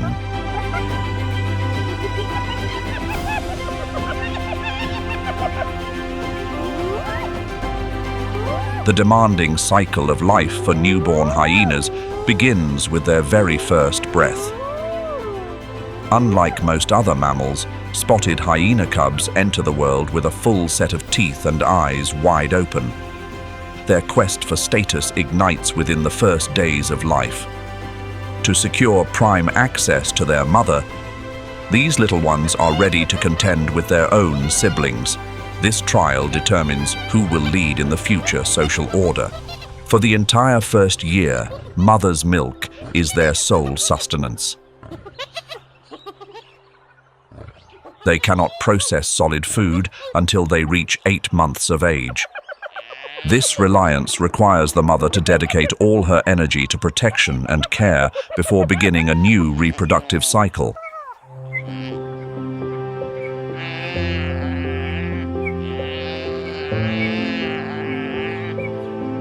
This shivering newcomer has just been brought into the light. The moment it arrives, its journey is officially on the clock. The mother doesn't offer nourishment just yet. The little one must prove it is a fighter. Merely 15 minutes after birth, the young antelope must find its stride.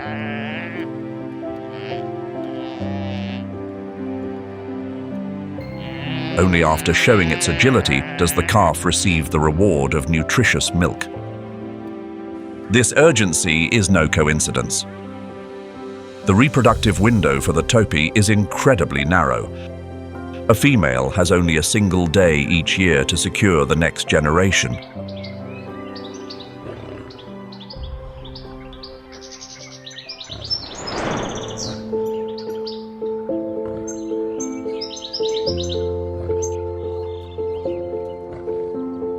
Contrasting the grazer's instant agility, these hunters start off still wet behind the ears in total fragility. The dense thickets serve as a sanctuary for the newest members of the royal line. Lion cubs are born completely sightless and delicate, weighing only about 1 kilogram. They must remain tucked away in dens for their first 2 months to stay out of sight from other wandering eyes, and from their curious older cousins as well. This is the most sensitive stage. New life is shielded only by the protective instincts of the mother.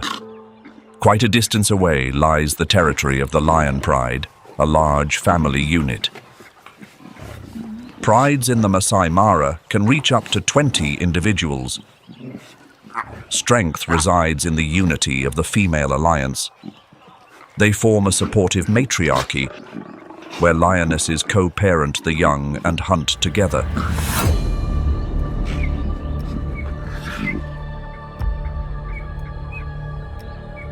It takes a substantial target to satisfy the hunger of a large pride. The buffalo is a challenging prize, yet always enticing.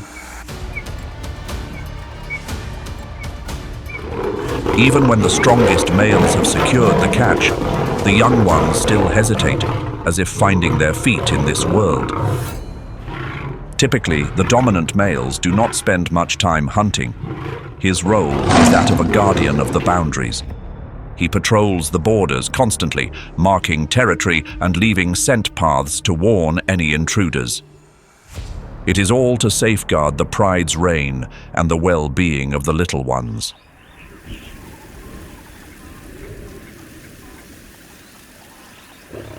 As the sun reaches its peak, the Masai Mara transforms into a massive furnace. To beat the heat and shield themselves from harsh rays and persistent hitchhikers, these giants seek out the mud wallows. The damp earth serves as a protective coat for their delicate skin against the intense warmth.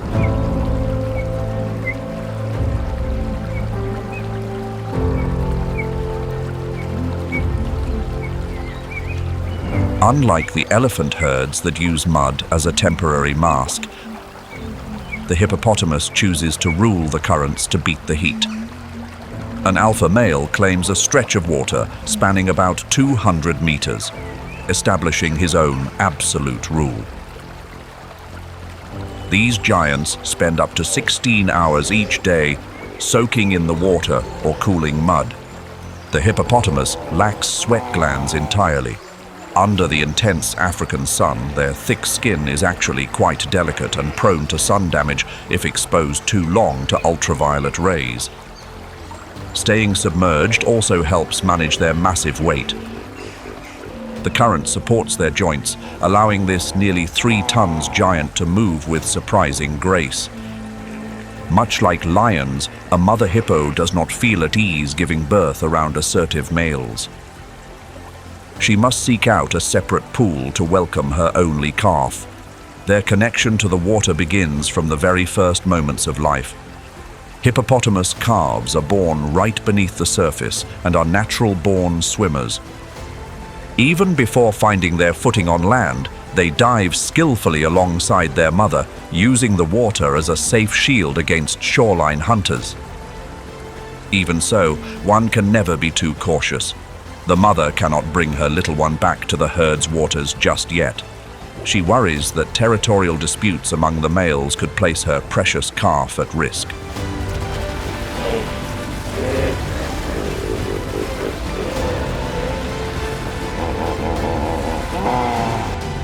The solitary mother becomes fiercely protective toward anyone who draws near her and her calf's pool, even if it is a lion.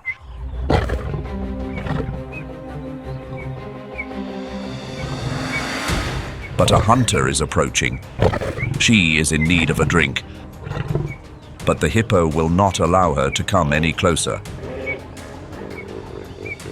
Having raised young before, the mother knows exactly what this lioness is capable of.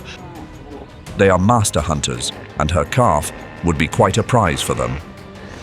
A firm snap toward the head. With a jaw that opens 150 degrees and teeth far larger than those of a lioness, she easily convinces the predator to take a hike and forget her thirst.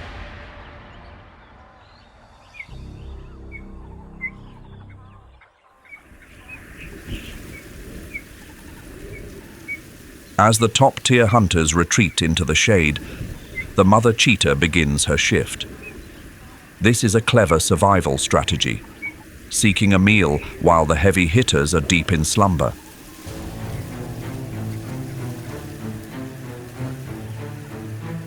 Unlike the single mother working hard to raise a litter of 4 to 6, the males often choose a different path as they mature.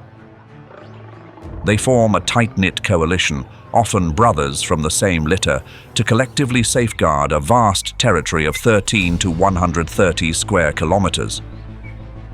In the world of cheetahs, unity helps them hold on to lands rich with resources. A coalition functions as a truly egalitarian society. Those living alone often find themselves in poorer condition and rarely keep their ground against the competition of these close-knit male groups. Today, 4 cheetah brothers are setting their stage. The target is a zebra. Once the target is identified, the biological machine kicks into gear.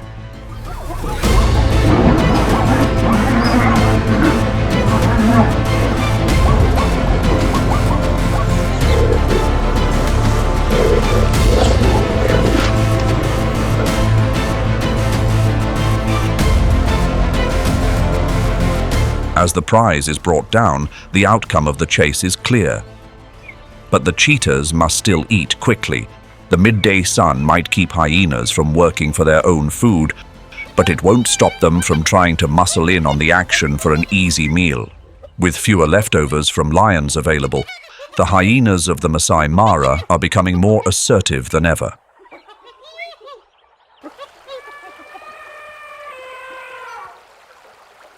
At midday in the Masai Mara, the sunlight is an unrelenting force, seeking moisture from every living being.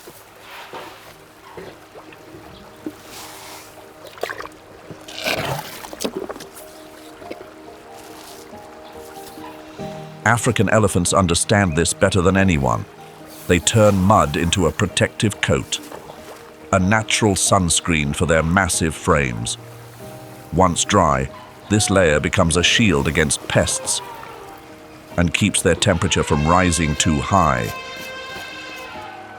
While the adults enjoy temporary relief, the newest members of the herd struggle with their own bodies. Their small trunks make them quite clumsy. From birth to 3 months of age, the trunk is merely a decorative accessory. It takes up to 6 months for a calf to begin learning the ropes of coordinating the complex movements needed to grasp grass or leaves. Only at 1 year old do they truly master the skill of drawing up water. Fully mastering techniques like breaking tough branches or picking up fruit with the trunk's tip is reserved for those 2 years of age or older. Yet, within that clumsiness, the calves are always sheltered. Elephant milk is a premium nutrient source, rich in fats and proteins, allowing the young to grow rapidly at an average of 1 kilogram per day. Here, the concept of family is fully realized. The aunts, sisters, and grandmothers in the herd all participate in raising the little ones. However, the intensity of a drought sometimes tests the limits of endurance. The elephant herd is always on the move. Their journey spreads nutrients, levels the ground, and even clears paths through the brush. The matriarch leads the way as she is the most respected figure. But not every young one can keep pace with the elder female. A pressing thirst leaves the elephant herd feeling weary. This presents a prime opening for the lions.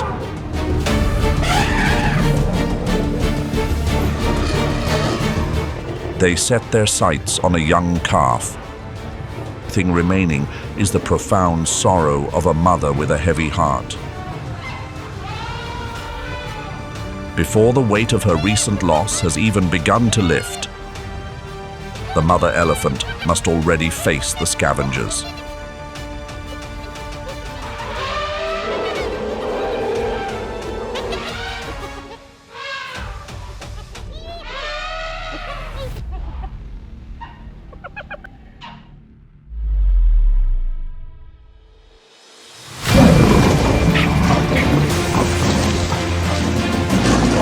A single mother faces her most demanding survival puzzle.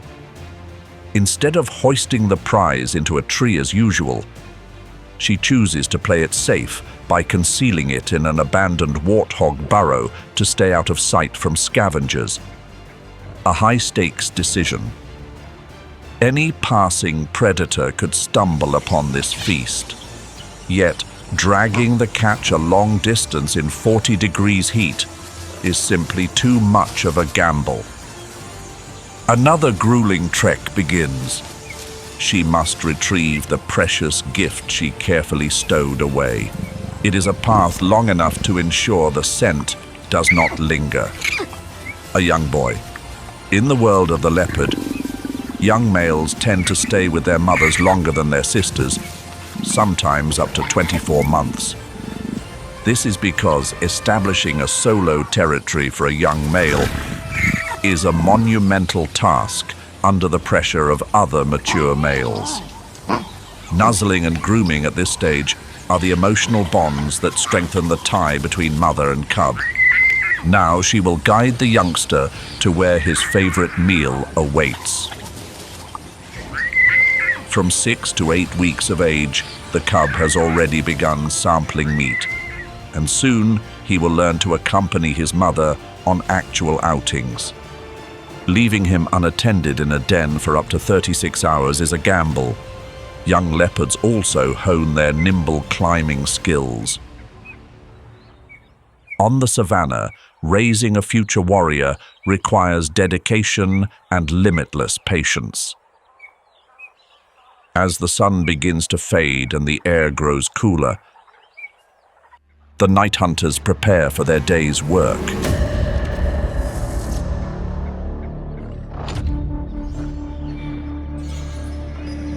As the sunset paints the elephant grass golden in the Masai Mara, the air thickens with the urgency of the day's final cycle. This is the prime window for mid-tier hunters, where every move is racing against time in the fading light. Survival here relies on more than just raw power. It is a sophisticated logistical puzzle solved by the sharpest minds on the savannah. Black-backed jackals build their status on a rare foundation in the savannah: absolute lifelong loyalty. A black-backed jackal pair stays together for life, repurposing empty warthog burrows or old termite mounds into a secure family stronghold. The youngsters are looked after by their older siblings while the parents go out to forage.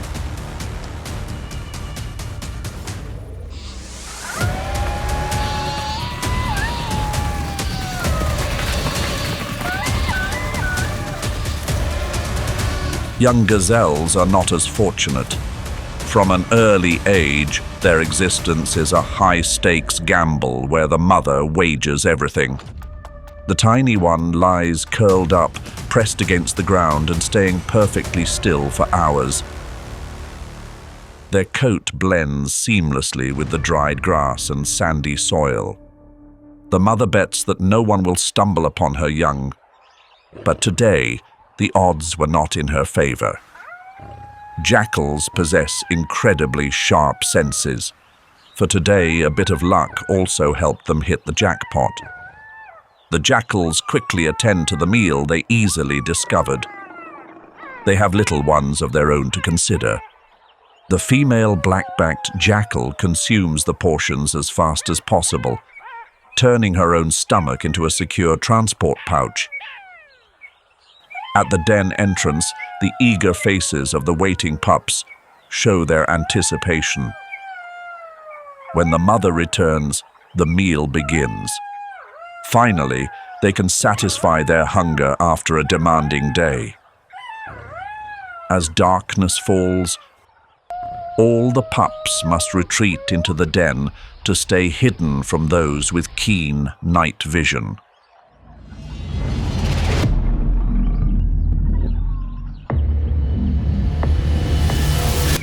The mother leopard's brief window of peace draws to a close. She must guide her little one to a safer haven. Deep into the territory of the dominant male she paired with. Every step is a wager on the strength and well-being of the youngster. The innocent cub remains unaware. Twilight brings a welcome coolness, yet it also masks those who move in silence. The young one has reached the branches where his mother has stored a meal for the coming day. As a devoted mother, the leopardess maintains more than a single cache of food, but an unfamiliar scent lingers. Even though male leopards are typically larger, the mother is watching like a hawk and will stand her ground against anyone who dares approach her cub. The commotion draws the dominant male to the scene. He has shown himself to be a reliable partner.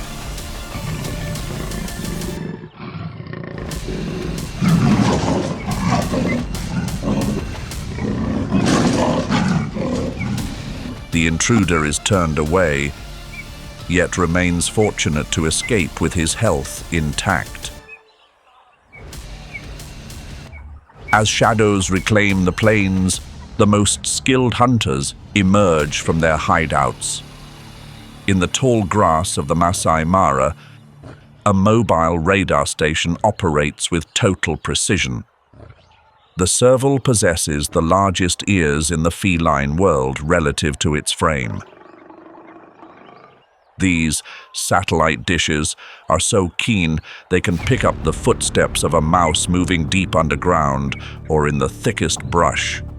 For the serval, sound is scenery, and the darkness is her greatest ally. However, tonight's mission comes with more pressure than usual. In a hidden rocky crevice not far away, her nursing youngling waits with anticipation. This single mother is forced to gamble, leaving her fragile cub behind to nourish herself.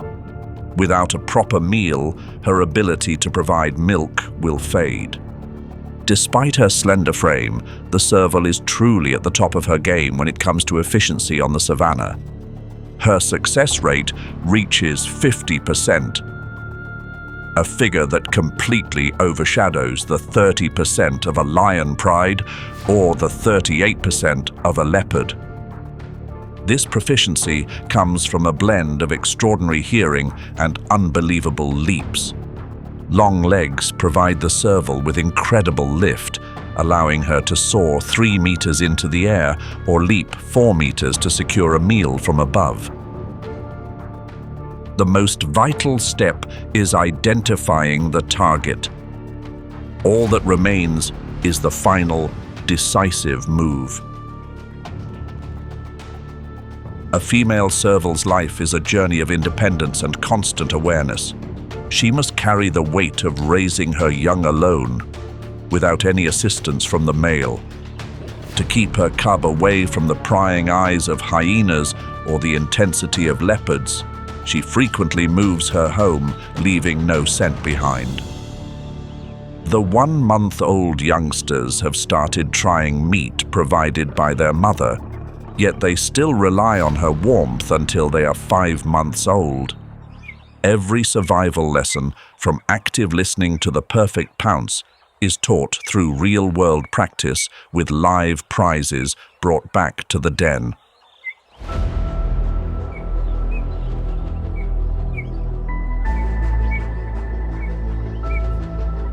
As the final light retreats, the Masai Mara transforms into an intense sanctuary for shadows.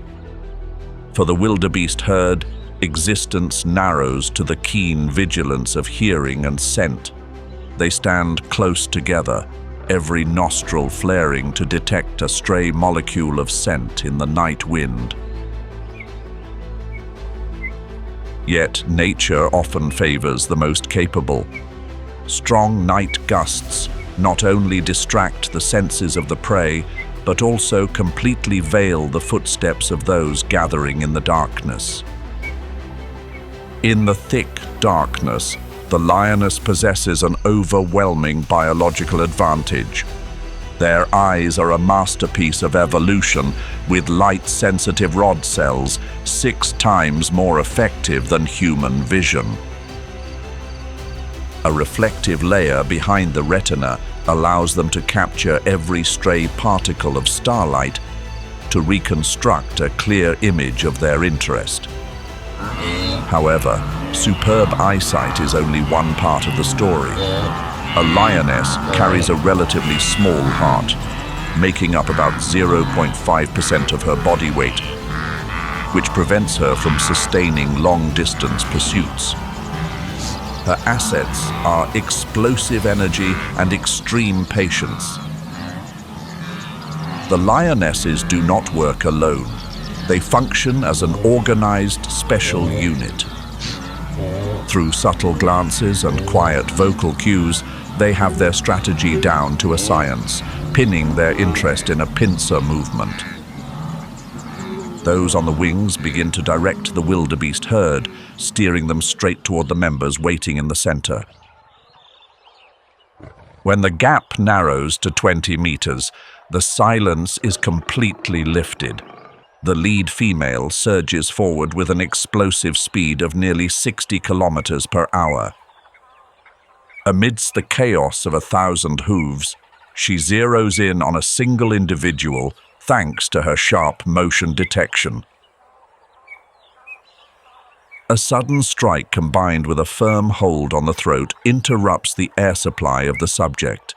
A successful nighttime outing brings a survival rate of up to 30% for the pride, an impressive figure compared to their more modest results during the day.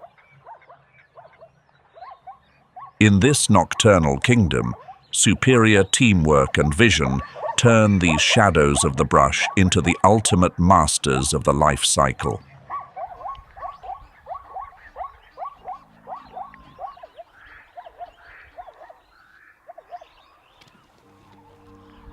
As the pride settles into their nightly feast, the surrounding shadows erupt with eerie laughter.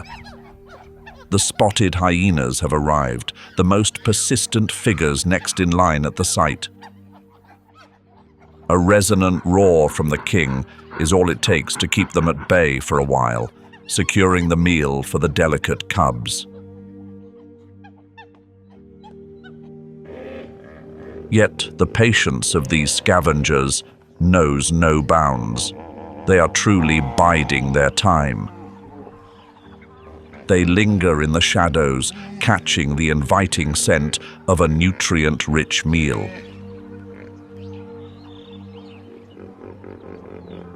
At the forefront of the cleanup crew is the spotted hyena, a creature with an incredible bite force of 9,000 newtons.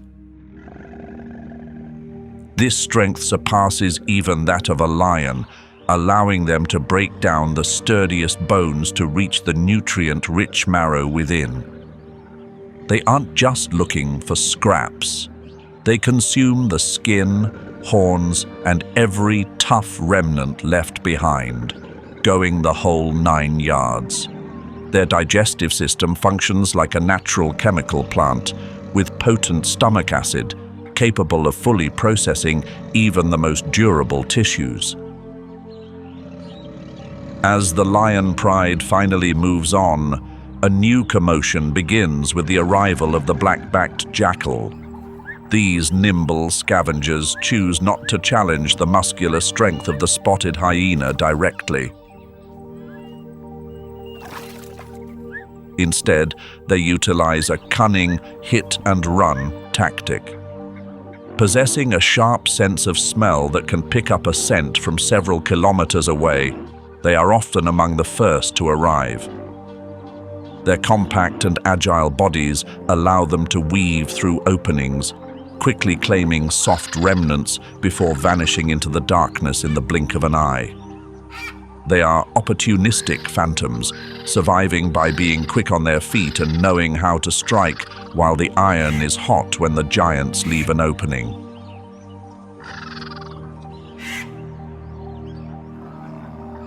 The true conclusion of the feast belongs to the vultures as the first light of dawn appears. Though they often watch from the skies, they must wait for the mammalian hunters to move on before they can step in. These biological cleansers use their sharp, hooked beaks to clear the final remnants from eye sockets and the deepest reaches of the ribs.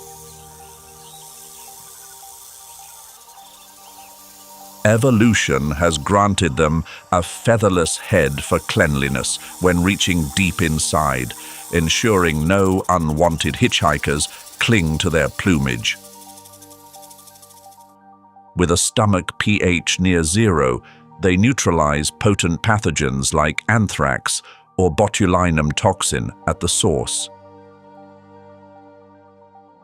Vultures are the final stop for illness, ensuring the harsh conclusion of one's journey doesn't become a widespread crisis for the plains. In the Masai Mara, existence is a tightly woven cycle, where the remains of one provide nourishment for thousands of others. The dawn light reveals the bleached frame of the wildebeest, with not a single morsel left behind. The vultures take flight, cleaning the slate for the quiet start of a new day.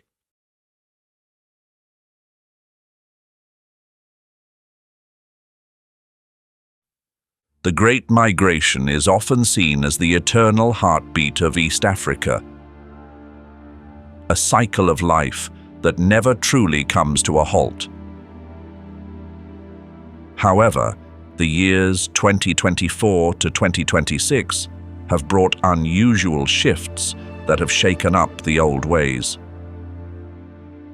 Due to climate shifts and erratic rainfall, the traditional path between the Serengeti and Masai Mara is being redrawn in highly unpredictable ways. Instead of completing the full loop into Tanzania, many small groups have chosen to turn back midway or remain in surrounding private conservancies as long as the grass stays green. This flexibility is how they adapt to meet the challenges of the changing climate. Within this massive flow, order is found through an unusual alliance between very different neighbors. Though they boast overwhelming numbers of 1.5 million individuals, wildebeests are notoriously poor at finding their way. Fortunately, they have the zebra, the living compasses of the plains. With exceptional spatial memory, zebras recall every river bend and path from years past to guide the massive group in the right direction. In return for that guidance, the wildebeests bring a masterful sense of smell to the table. They can detect the scent of rain and moisture from up to 50 kilometers away, leading the group toward freshly watered pastures. This partnership is also visible on every stretch of grass they cross. Zebras, with their sturdy teeth, handle the older and tougher grass tops first. This naturally clears the area, revealing the tender young grass beneath for the wildebeests. They need each other to thrive, forming a perfect biological team that overcomes every hurdle, working hand in glove to keep moving forward.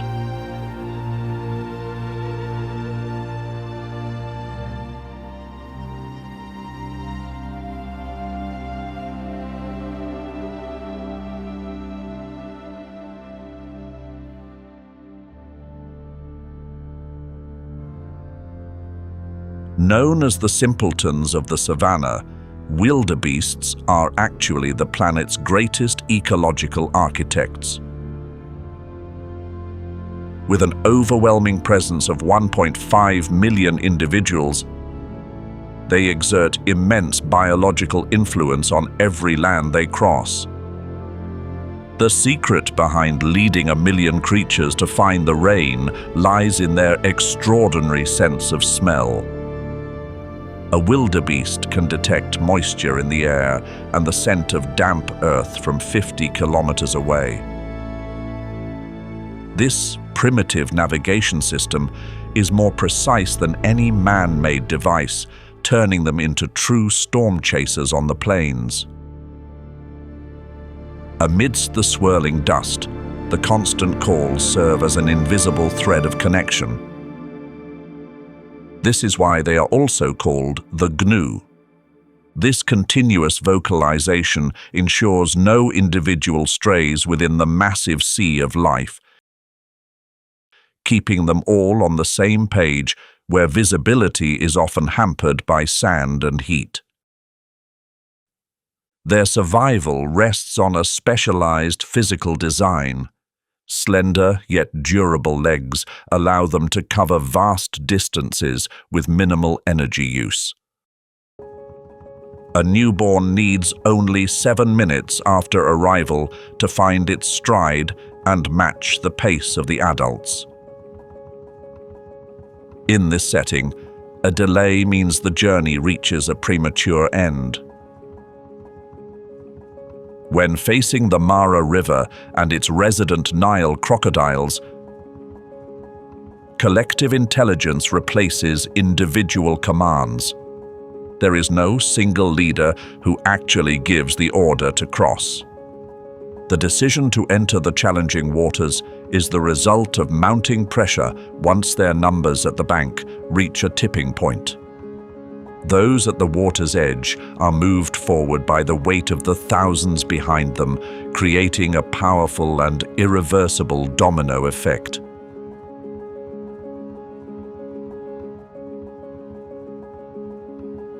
Their role extends far beyond being mere travelers.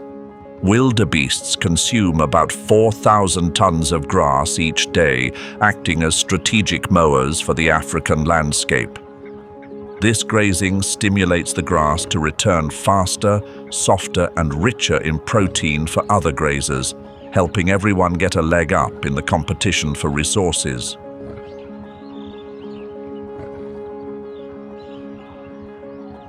They are also mobile fertilization plants, spreading tons of nutrients to restore the soil's vitality and prevent land degradation. By clearing away dry brush, they naturally manage fires and protect the ecosystem from intense wildfires.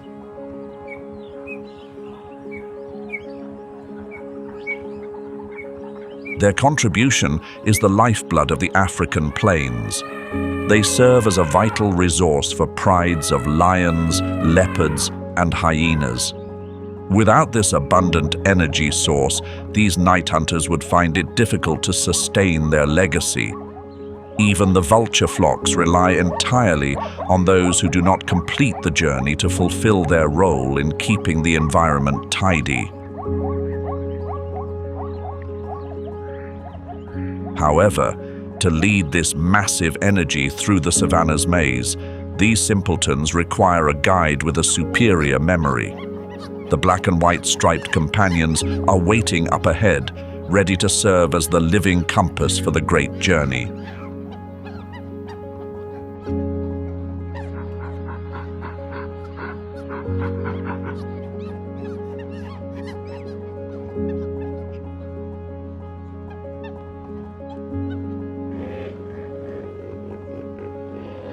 If the wildebeest herd is the roaring engine of the Great Migration, the zebra is the navigational brain and the most valiant vanguard. Roughly 300,000 zebras participating in this trek are not merely tagging along. They hold the keys to survival that the wildebeests completely lack. This partnership begins with a silent agreement within their digestive systems. While wildebeests are ruminants requiring tender grass, zebras are hindgut fermenters.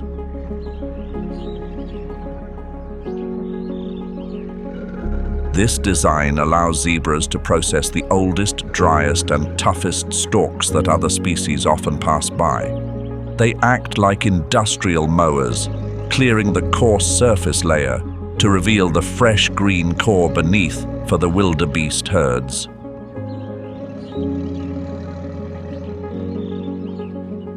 A perfect division of resources helps both coexist on parched land.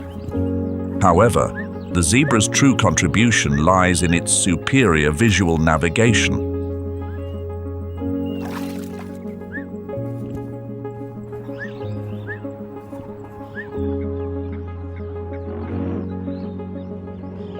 Unlike their companions who keep their noses to the ground searching for rain, zebras possess a topographic map in their visual memory.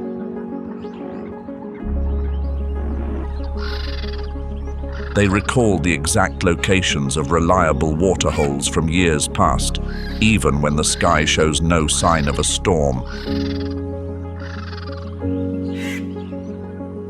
With eyes positioned on the sides of their heads and exceptional night vision, they establish a 360-degree lookout system for the entire migrating group. Any slight movement in the thickets is detected instantly. When those black and white stripes begin to pick up speed, it serves as a silent command to the thousands of wildebeests behind that unwanted company is approaching. The zebra's resolve is most evident at the Mara River crossings, teeming with Nile crocodiles. Wildebeests might stand frozen for hours in hesitation, but zebras are often the ones to break the stalemate. With a cautious yet decisive nature, they are frequently the first to brave the water and clear the way. Those stripes charging through the turbulent currents act as a powerful psychological cue, triggering a domino effect that encourages the masses behind to follow suit. This boldness isn't reckless. It's the calculated move of a species that is always ahead of the pack. Once these striped warriors are settled on the fresh green banks, they leave the stage to the opportunistic hunters waiting for the remains. But before the shadows of the meat-eaters emerge, a smaller antelope species quietly makes use of the final green patches left behind by the massive migrating herd.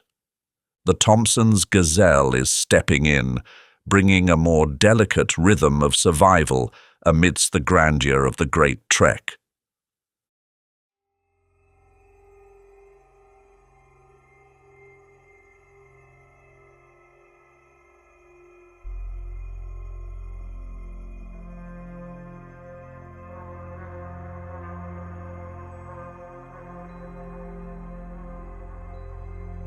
Thompson's gazelles steer clear of the crowds of zebras or wildebeests.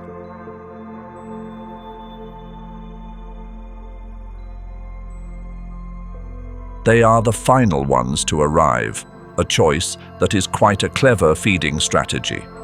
While zebras handle the coarse stalks and wildebeests take the mid-level greens, they leave behind the short grass near the soil.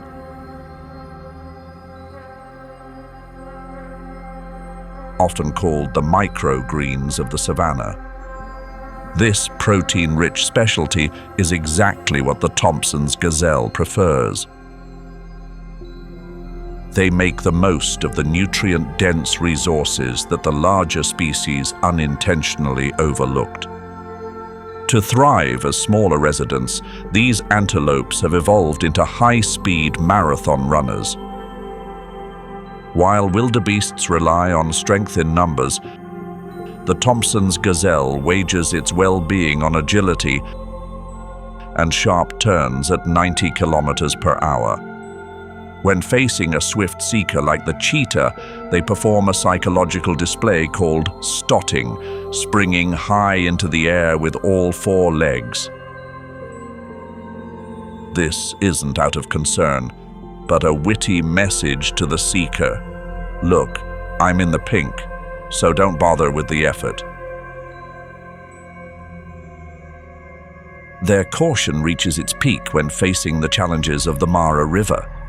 Unlike the impulsive rush of the larger herds, the Thompson's gazelles are the most selective and patient. With such a delicate frame, a strong current or an accidental bump from a wildebeest could lead to a permanent departure.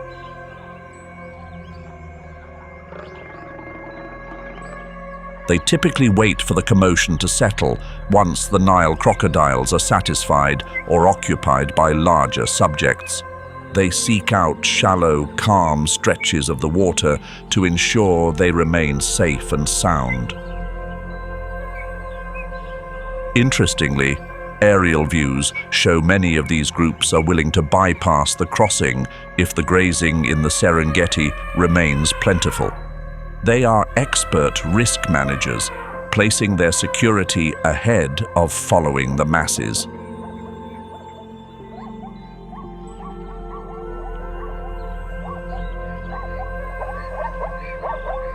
As these small foragers finish their feast, the silhouette of another guardian appears atop the termite mounds. The topi is patiently biding its time for a turn.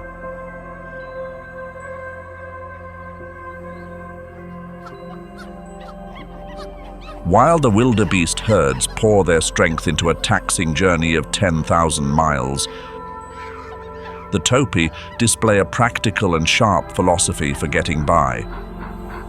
They are semi-migratory residents, often staying put in the Masai Mara territory year-round, rather than making the draining cycles across the border. As of the year 2026, field records show many local topi groups only travel locally between the plains and the high hills to seek out the fresh shoots appearing after the rains.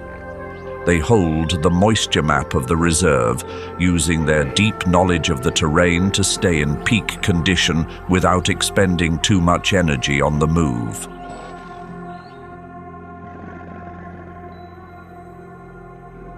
When the wave of wildebeests flows in, the topi quickly implement a clever strategy for some added security.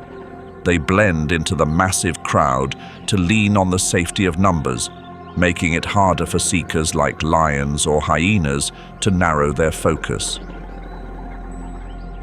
Furthermore, this is a feast laid out in advance. The zebra and wildebeest herds have served as dedicated groundskeepers, clearing away the tough old stalks to reveal the succulent young grass beneath. Standing tall on strategic mounds, the dominant males serve as long-range lookouts for the entire plain. However, this tranquility is but a brief pause in the symphony of life. As the pressure from the crowd pushes the migratory flow toward the lower reaches, the true testing grounds begin to emerge within the Mara River. There, prehistoric seekers with steel-like scales are patiently waiting in the wings, ready to turn this grand journey into a fierce and intense encounter beneath the murky waters.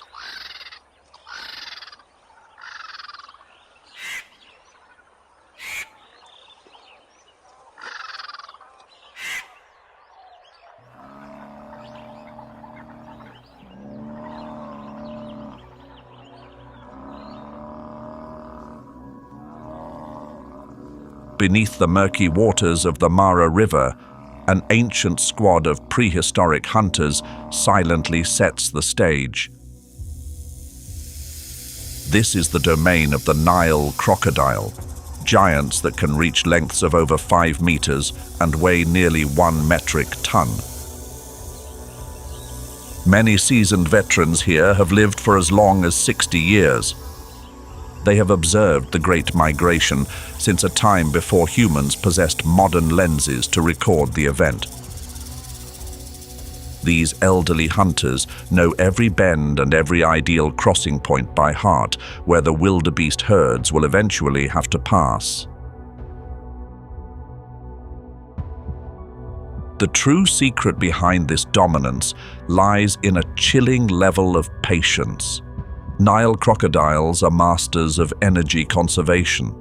They can go without food for up to 1 year and still thrive due to an incredibly low metabolic rate. They spend most of their time basking on sand banks, absorbing heat and waiting for the only all-you-can-eat season of the year. When millions of animals descend into the river, one giant can consume an amount of meat equal to 20% of its body weight in a single sitting. The fat stored from these grand feasts is the lifeline that sustains them until the next migration season arrives. Since they cannot chew, these reptiles employ a famous processing technique known as the spiral surge. Once they have secured a firm grip on their prize, they rotate their entire bodies at an immense speed beneath the surface. The centrifugal force and torque are so powerful that they can separate joints and tissues in the blink of an eye. Entering the year 2026, the water levels of the Mara River have become more unpredictable than ever due to shifting currents from upstream. When the water is deep and fast-moving, this becomes the land of plenty for the crocodiles. Wildebeests, swept away by the current, become a meal served on a silver platter, requiring the crocodiles to hardly break a sweat to claim them. Though they do not truly hunt in groups, dismantling a large prize like a zebra requires pulling forces from multiple directions. Here, opportunistic cooperation arises. They are willing to share the bounty to take advantage of the rotational force provided by their neighbors. After the meal, their stomachs, which possess the highest acid concentration in the animal kingdom, process whatever remains. From bones and horns to the hardest hoof fragments, everything is completely dissolved. After every migration season, the riverbed is left spotless thanks to the thorough cleanup efforts of this reptilian army. However, on the shallows and along the banks, another curious figure waits quietly to tidy up the final scraps that even the crocodiles overlook. That would be the marabou stork, the street sweeper of the savannah.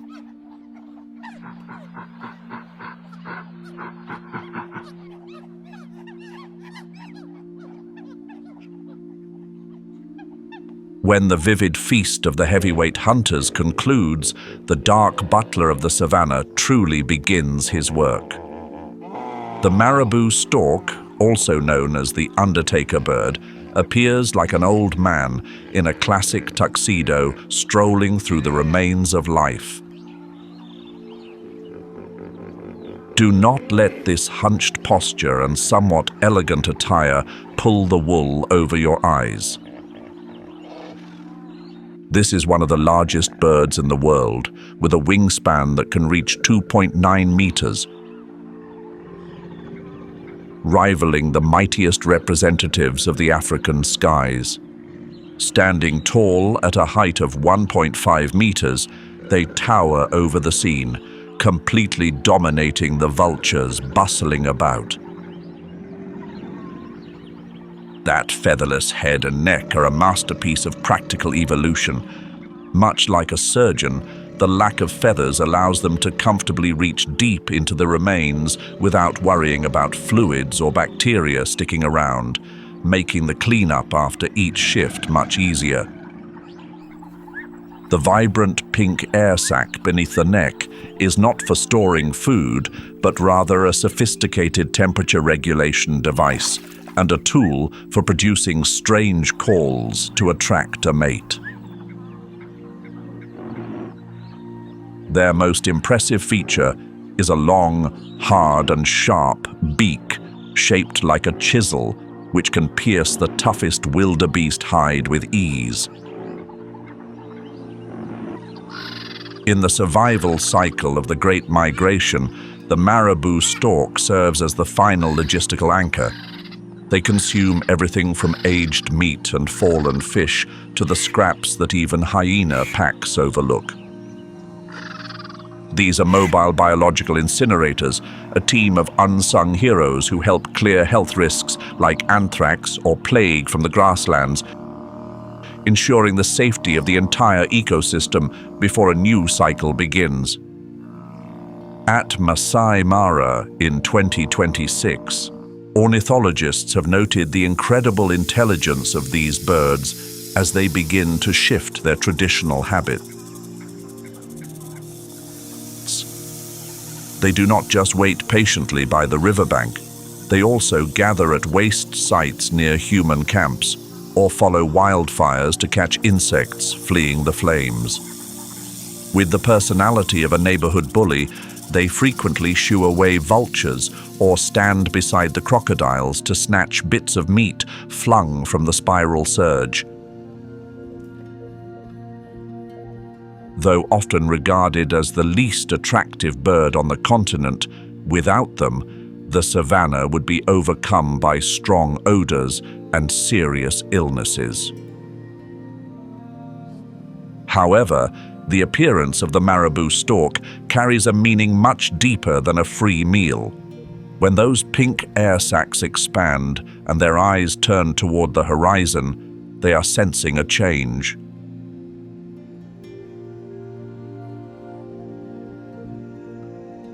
Alongside other migratory birds at the Masai Mara, they are quietly forecasting the conclusion of the dry season. An invisible signal is spreading through the clouds, marking the return of the rain showers, the ultimate source of life that will drive the Great Migration to continue its epic journey across the final wild lands on Earth.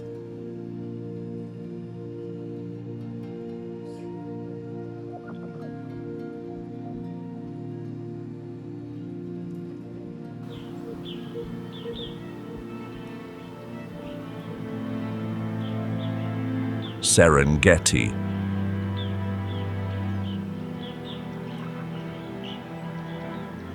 A kingdom where shadows pursue and the sun challenges every living soul.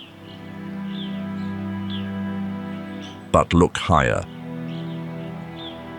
Above the dust and essence of the plains, another dynasty reigns supreme.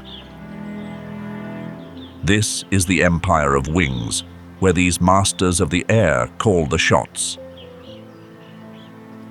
Within the Mara River basin and the inhospitable alkaline lakes, every drop of water is a promise, yet also a clever ruse.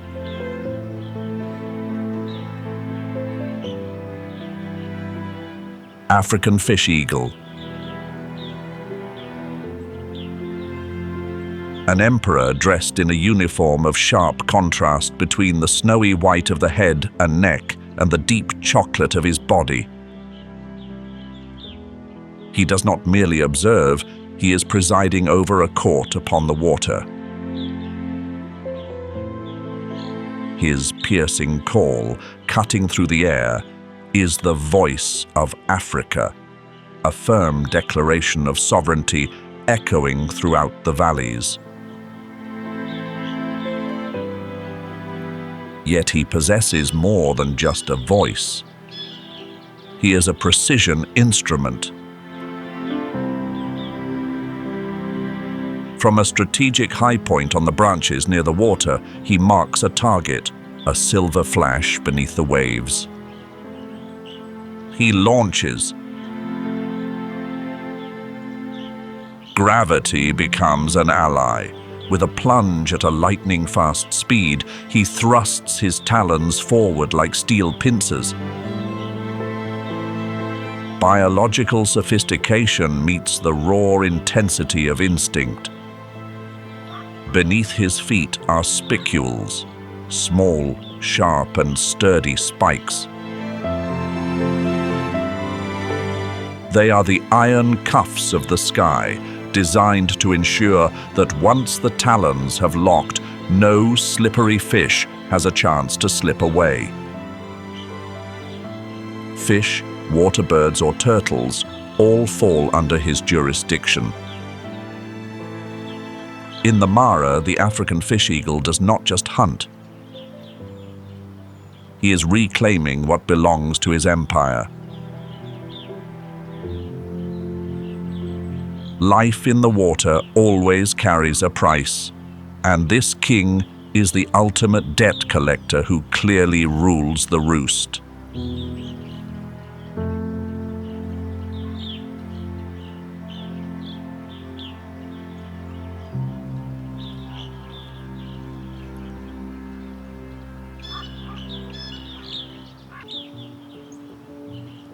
The head and neck are bare, a hauntingly vivid pink without a single feather for cover. The sagging folds of skin, the lappets, turn it into a figure wearing a mask of age and ancient authority.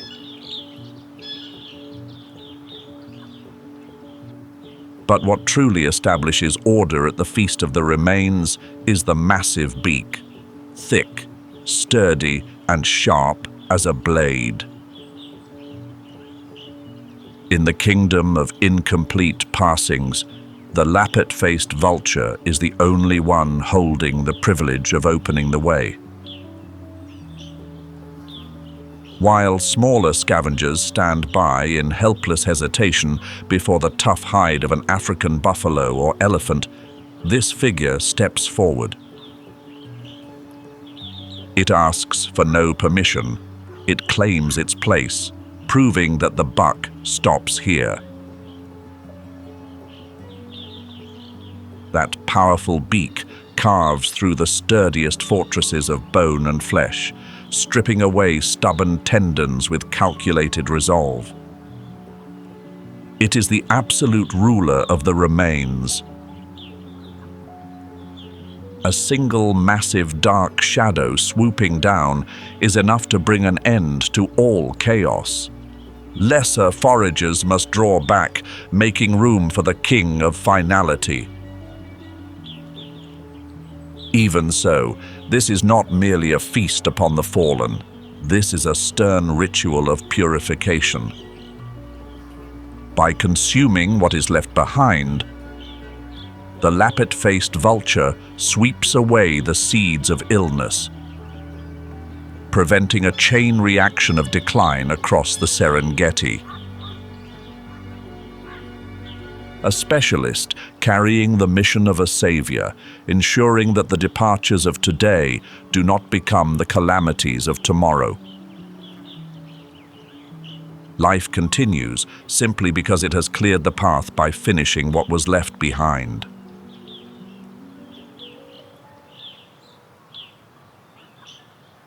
In the kingdom of the Masai Mara, life isn't just lived on the parched earth. It's guided by invisible cues from above. Great herds of wildebeest might have a sharp nose for water, but they are never alone in their search for sustenance. High above, birds operate as nature's most elite meteorologists. They possess senses far beyond human understanding, allowing them to read weather scripts before the first dark clouds appear on the horizon. In the world of wings, every vibration in the air carries a secret code of the grassland's renewal.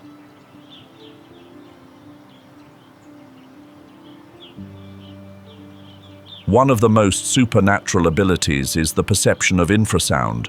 Large storms or heavy rains, hundreds of kilometers away, often generate low-frequency sound waves, falling outside the range of human hearing. Birds like swifts and storks possess a sophisticated receiving system right within their skulls. They hear the rolling thunder and the heavy fall of rain, while these are still merely ghosts on the other side of the continent. When these flocks begin to gather and move in a single direction, it serves as a confirmation that life-giving resources are waiting there. The scientific depth of this gift lies in a special part of the bird's ear called the vitali organ.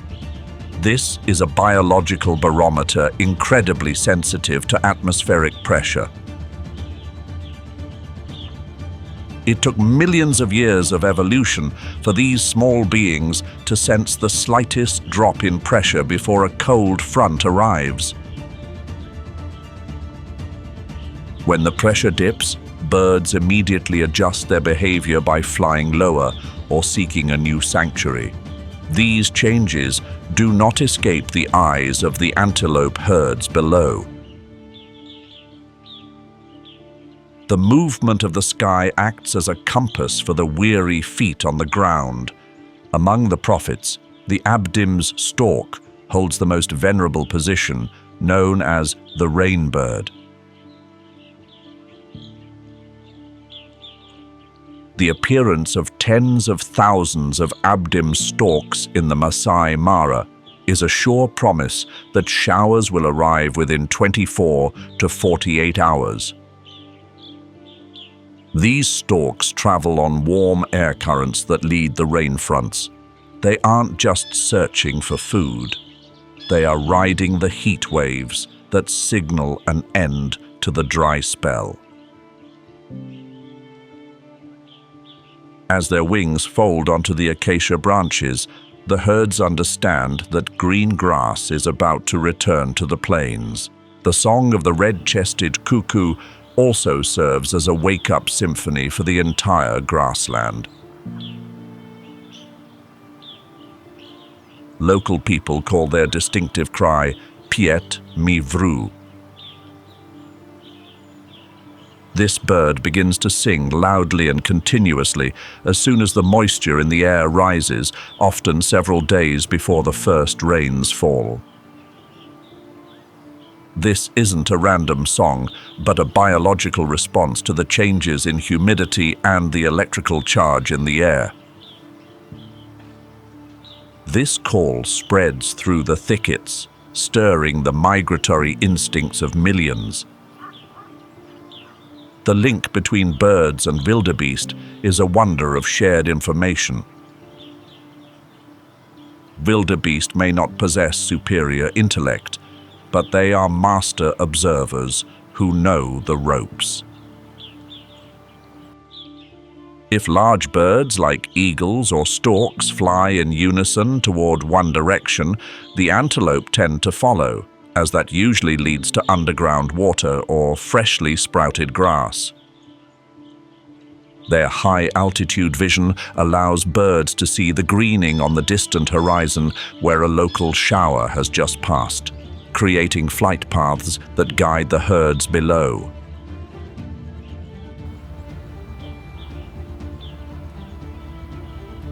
Conversely, if the sky suddenly goes silent and birds seek deep shelter, the herds know a major storm is approaching and they must prepare for a new trial of survival. Scientists have deepened our understanding of this relationship through data from Global Positioning System and Global System for Mobile Communications collars on migratory birds. These devices show a perfect correlation between bird flight paths and the river crossing schedules of the wildebeest. Birds are always ahead of the curve regarding the weather, and humans now use these very meteorologists to accurately predict when the surge of migration will reach the Mara River.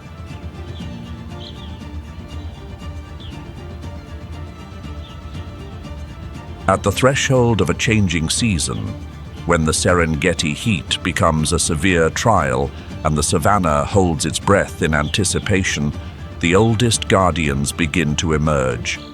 Not from the clouds, but from the very dust of the earth.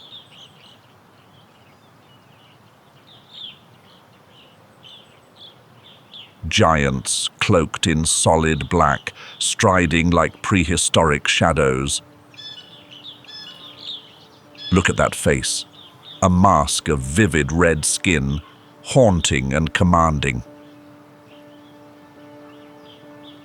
On the females, a blue patch at the throat appears as a badge of rank, and those long, unusually thick eyelashes provide a gaze that is hauntingly human, the eyes of a witness who has observed the sternness of the plains throughout 70 years of life.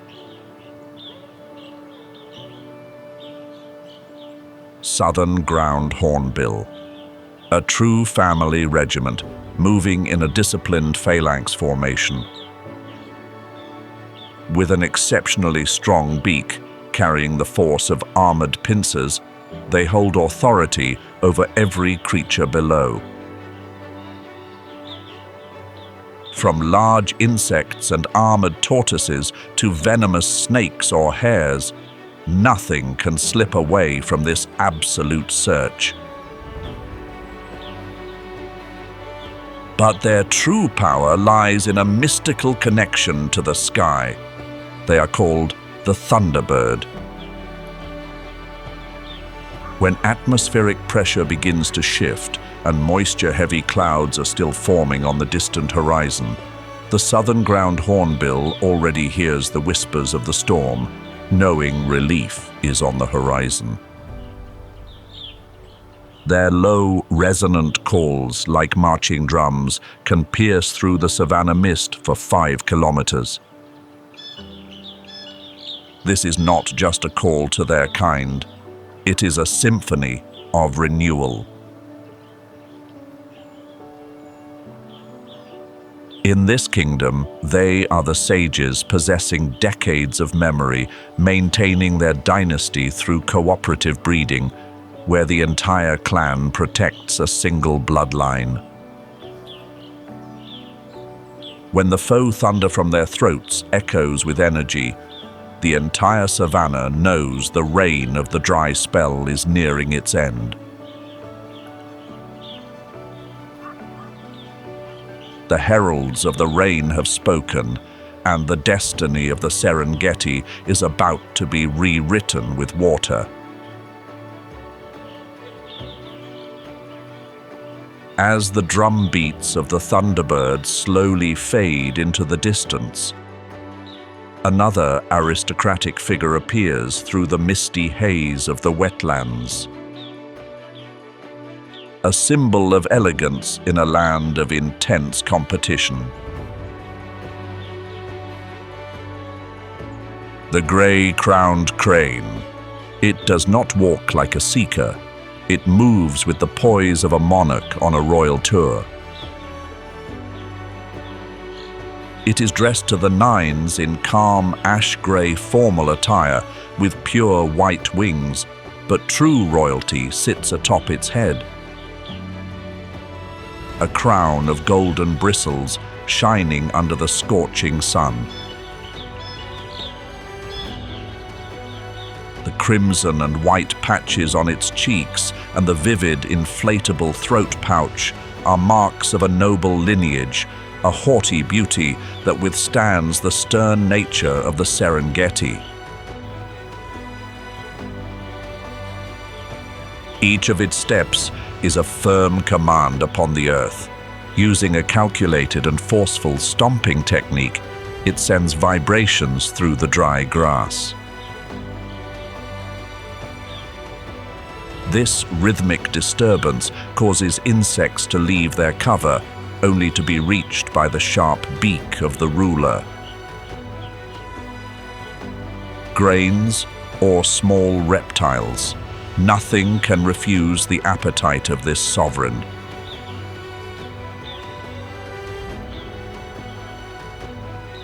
Evolution has granted it a privilege that its cousins in the crane family never attained.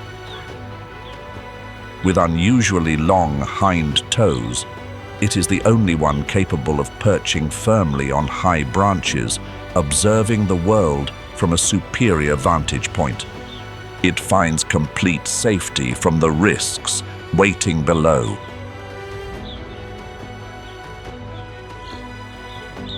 Yet, the most sacred role of the gray-crowned crane is the prophet of the dance. As moisture begins to fill the atmosphere, the ritual commences. Reverent bows and spontaneous high leaps. These are no random games. This is the secret code of renewal, a dance marking the divine moment when the rains begin to fall, signaling the ideal time to build new homes. When that golden crown bobs amidst the savanna, the entire kingdom knows that life is about to be refreshed. A ritual of hope, a promise of continuity performed by the sky's only aristocratic dancer.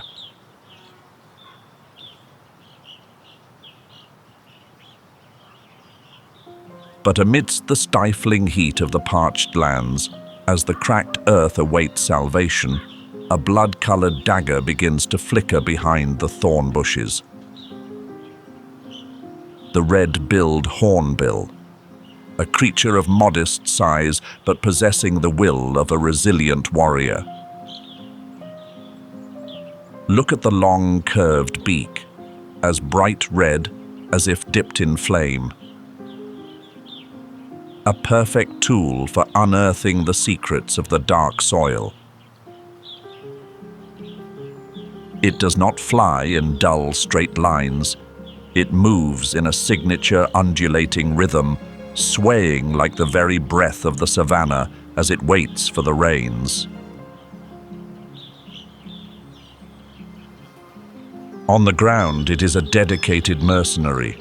Keen eyes scan every centimeter of dust to seek out termites, ants, or stubborn beetles.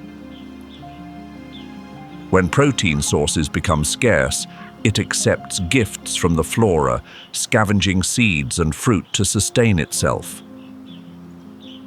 But the red-billed hornbill's dynasty is not built through hunts, but through a ritual of profound sacrifice.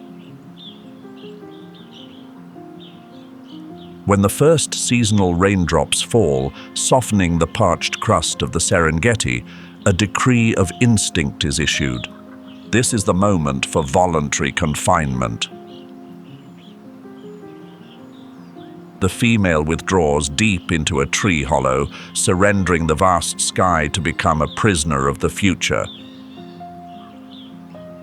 Using mud, soil, and waste, she constructs a sturdy wall of isolation, sealing the entrance and leaving only a narrow slit, just wide enough to communicate with the outside world. A fortress, a prison, a profound effort to shield the bloodline from the reach of those who track them. Now, the fate of an entire generation rests in the hands of the one who remains. The male becomes the sole lifeline, prepared to go the extra mile by tirelessly transporting food through the tiny opening until the chicks are strong. Within the darkness of the hollow, the mother waits, shedding her old feathers to prepare for a rebirth. A steep price for safety, a dynasty nurtured in seclusion until the mud barrier falls and a new generation is ready to conquer the sky. In the furnace of the open plains, where sunlight erases every shadow and heat stifles the pulse of life, a phantom of the dust arises. Yellow-throated sand grouse. It wears a uniform of invisibility, a perfect blend of sand and gravel, making it a ghost within the parched savannah. The male, with a vibrant yellow throat and a bold black band across its chest, strides like a guardian of the arid lands. Yet beneath its quiet exterior lies a mission of survival that is as demanding as it gets.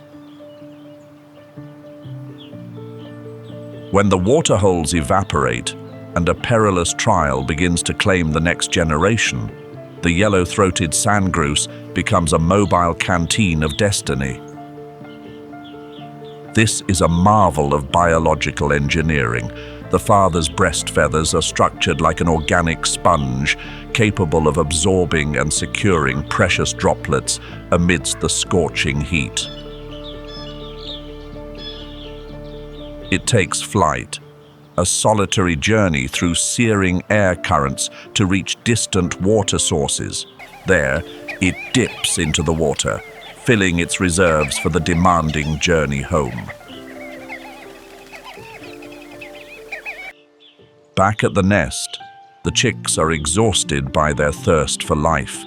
In a touching ritual of survival, they surround their father, drawing every life-saving drop from the soaked feathers. It is a silent sacrifice, a bridge of water built in the heart of the drought. But the yellow-throated sand grouse is more than a devoted father. It is a prophet. When the vast flocks begin to shift their flight paths, the entire Serengeti holds its breath.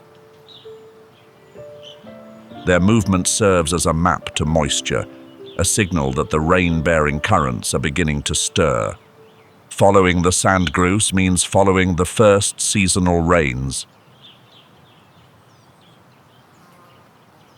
These heralds of the dust are leading the way for the renewal of an entire kingdom, proving they truly know their stuff. And as the prophecies from the sand grouse fade, an entity carrying the beauty of ancient myths emerges, marking the intersection of earth and sky. The hoopoe, the one wearing the crest of throneless sovereigns. A vibrant, pinkish-tan, fan-shaped crown tipped with black, which can spread with pride or fold back like a scepter of power. Its body bears a stoic pink-brown hue, contrasting sharply with wings and a tail patterned in black and white stripes like a zebra. A perfect formal attire for the final messenger of the dry season. It does not seek its sustenance through force.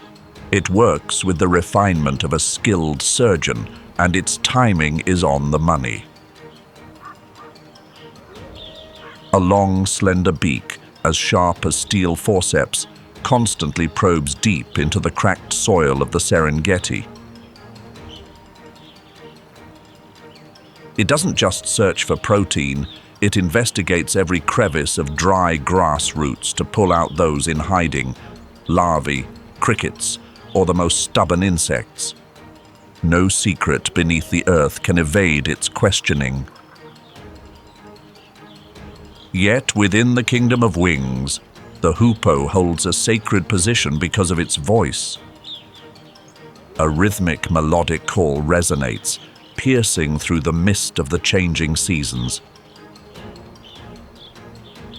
To the ancient tribes around the Serengeti, this is no random sound. It is a hallowed summons, a petition sent to the moisture-laden clouds, urging them to pour down life and wash away the dust. When the song of the hoopoe takes over the air, the savannah knows the reign of thirst is about to conclude. Still, dignity does not equate to vulnerability. In this demanding world, life must always be shielded at a steep price. To counter shadows like snakes or mongooses, the mother bird has developed a formidable chemical defense. A pungent, potent secretion is released, forming a barrier of scent to surround the nest, a firm deterrent to ensure the future remains intact. Sharp, sacred, and resolute, the hoopoe stands there at the threshold of dust and rain, a final messenger confirming that the pulse of the kingdom is about to return. As the initial raindrops descend, the symphony of wings at the Serengeti finds its crowning glory, a perfect conclusion to a season of proud endurance. We have just explored together the rawest glimpses into the relentless cycle of life and the delicate balance within the savannah kingdom. Which creature in today's journey caused you to look at the natural world through a different lens? Was it the steady, focused patience of the savannah's determined seekers, or the brilliant forecasting wisdom of the wings high above? Please share your thoughts in the comments section. Your appreciation serves as a tribute to these magnificent wild beings.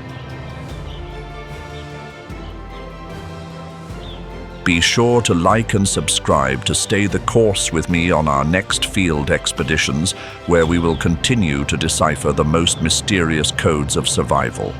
And if you wish to explore more about other wild beings, you might find that those stories really hit the mark. So feel free to continue at Win or Die, full episode. Deadliest battles for survival or lion attack. The Mapogo Battle for Survival.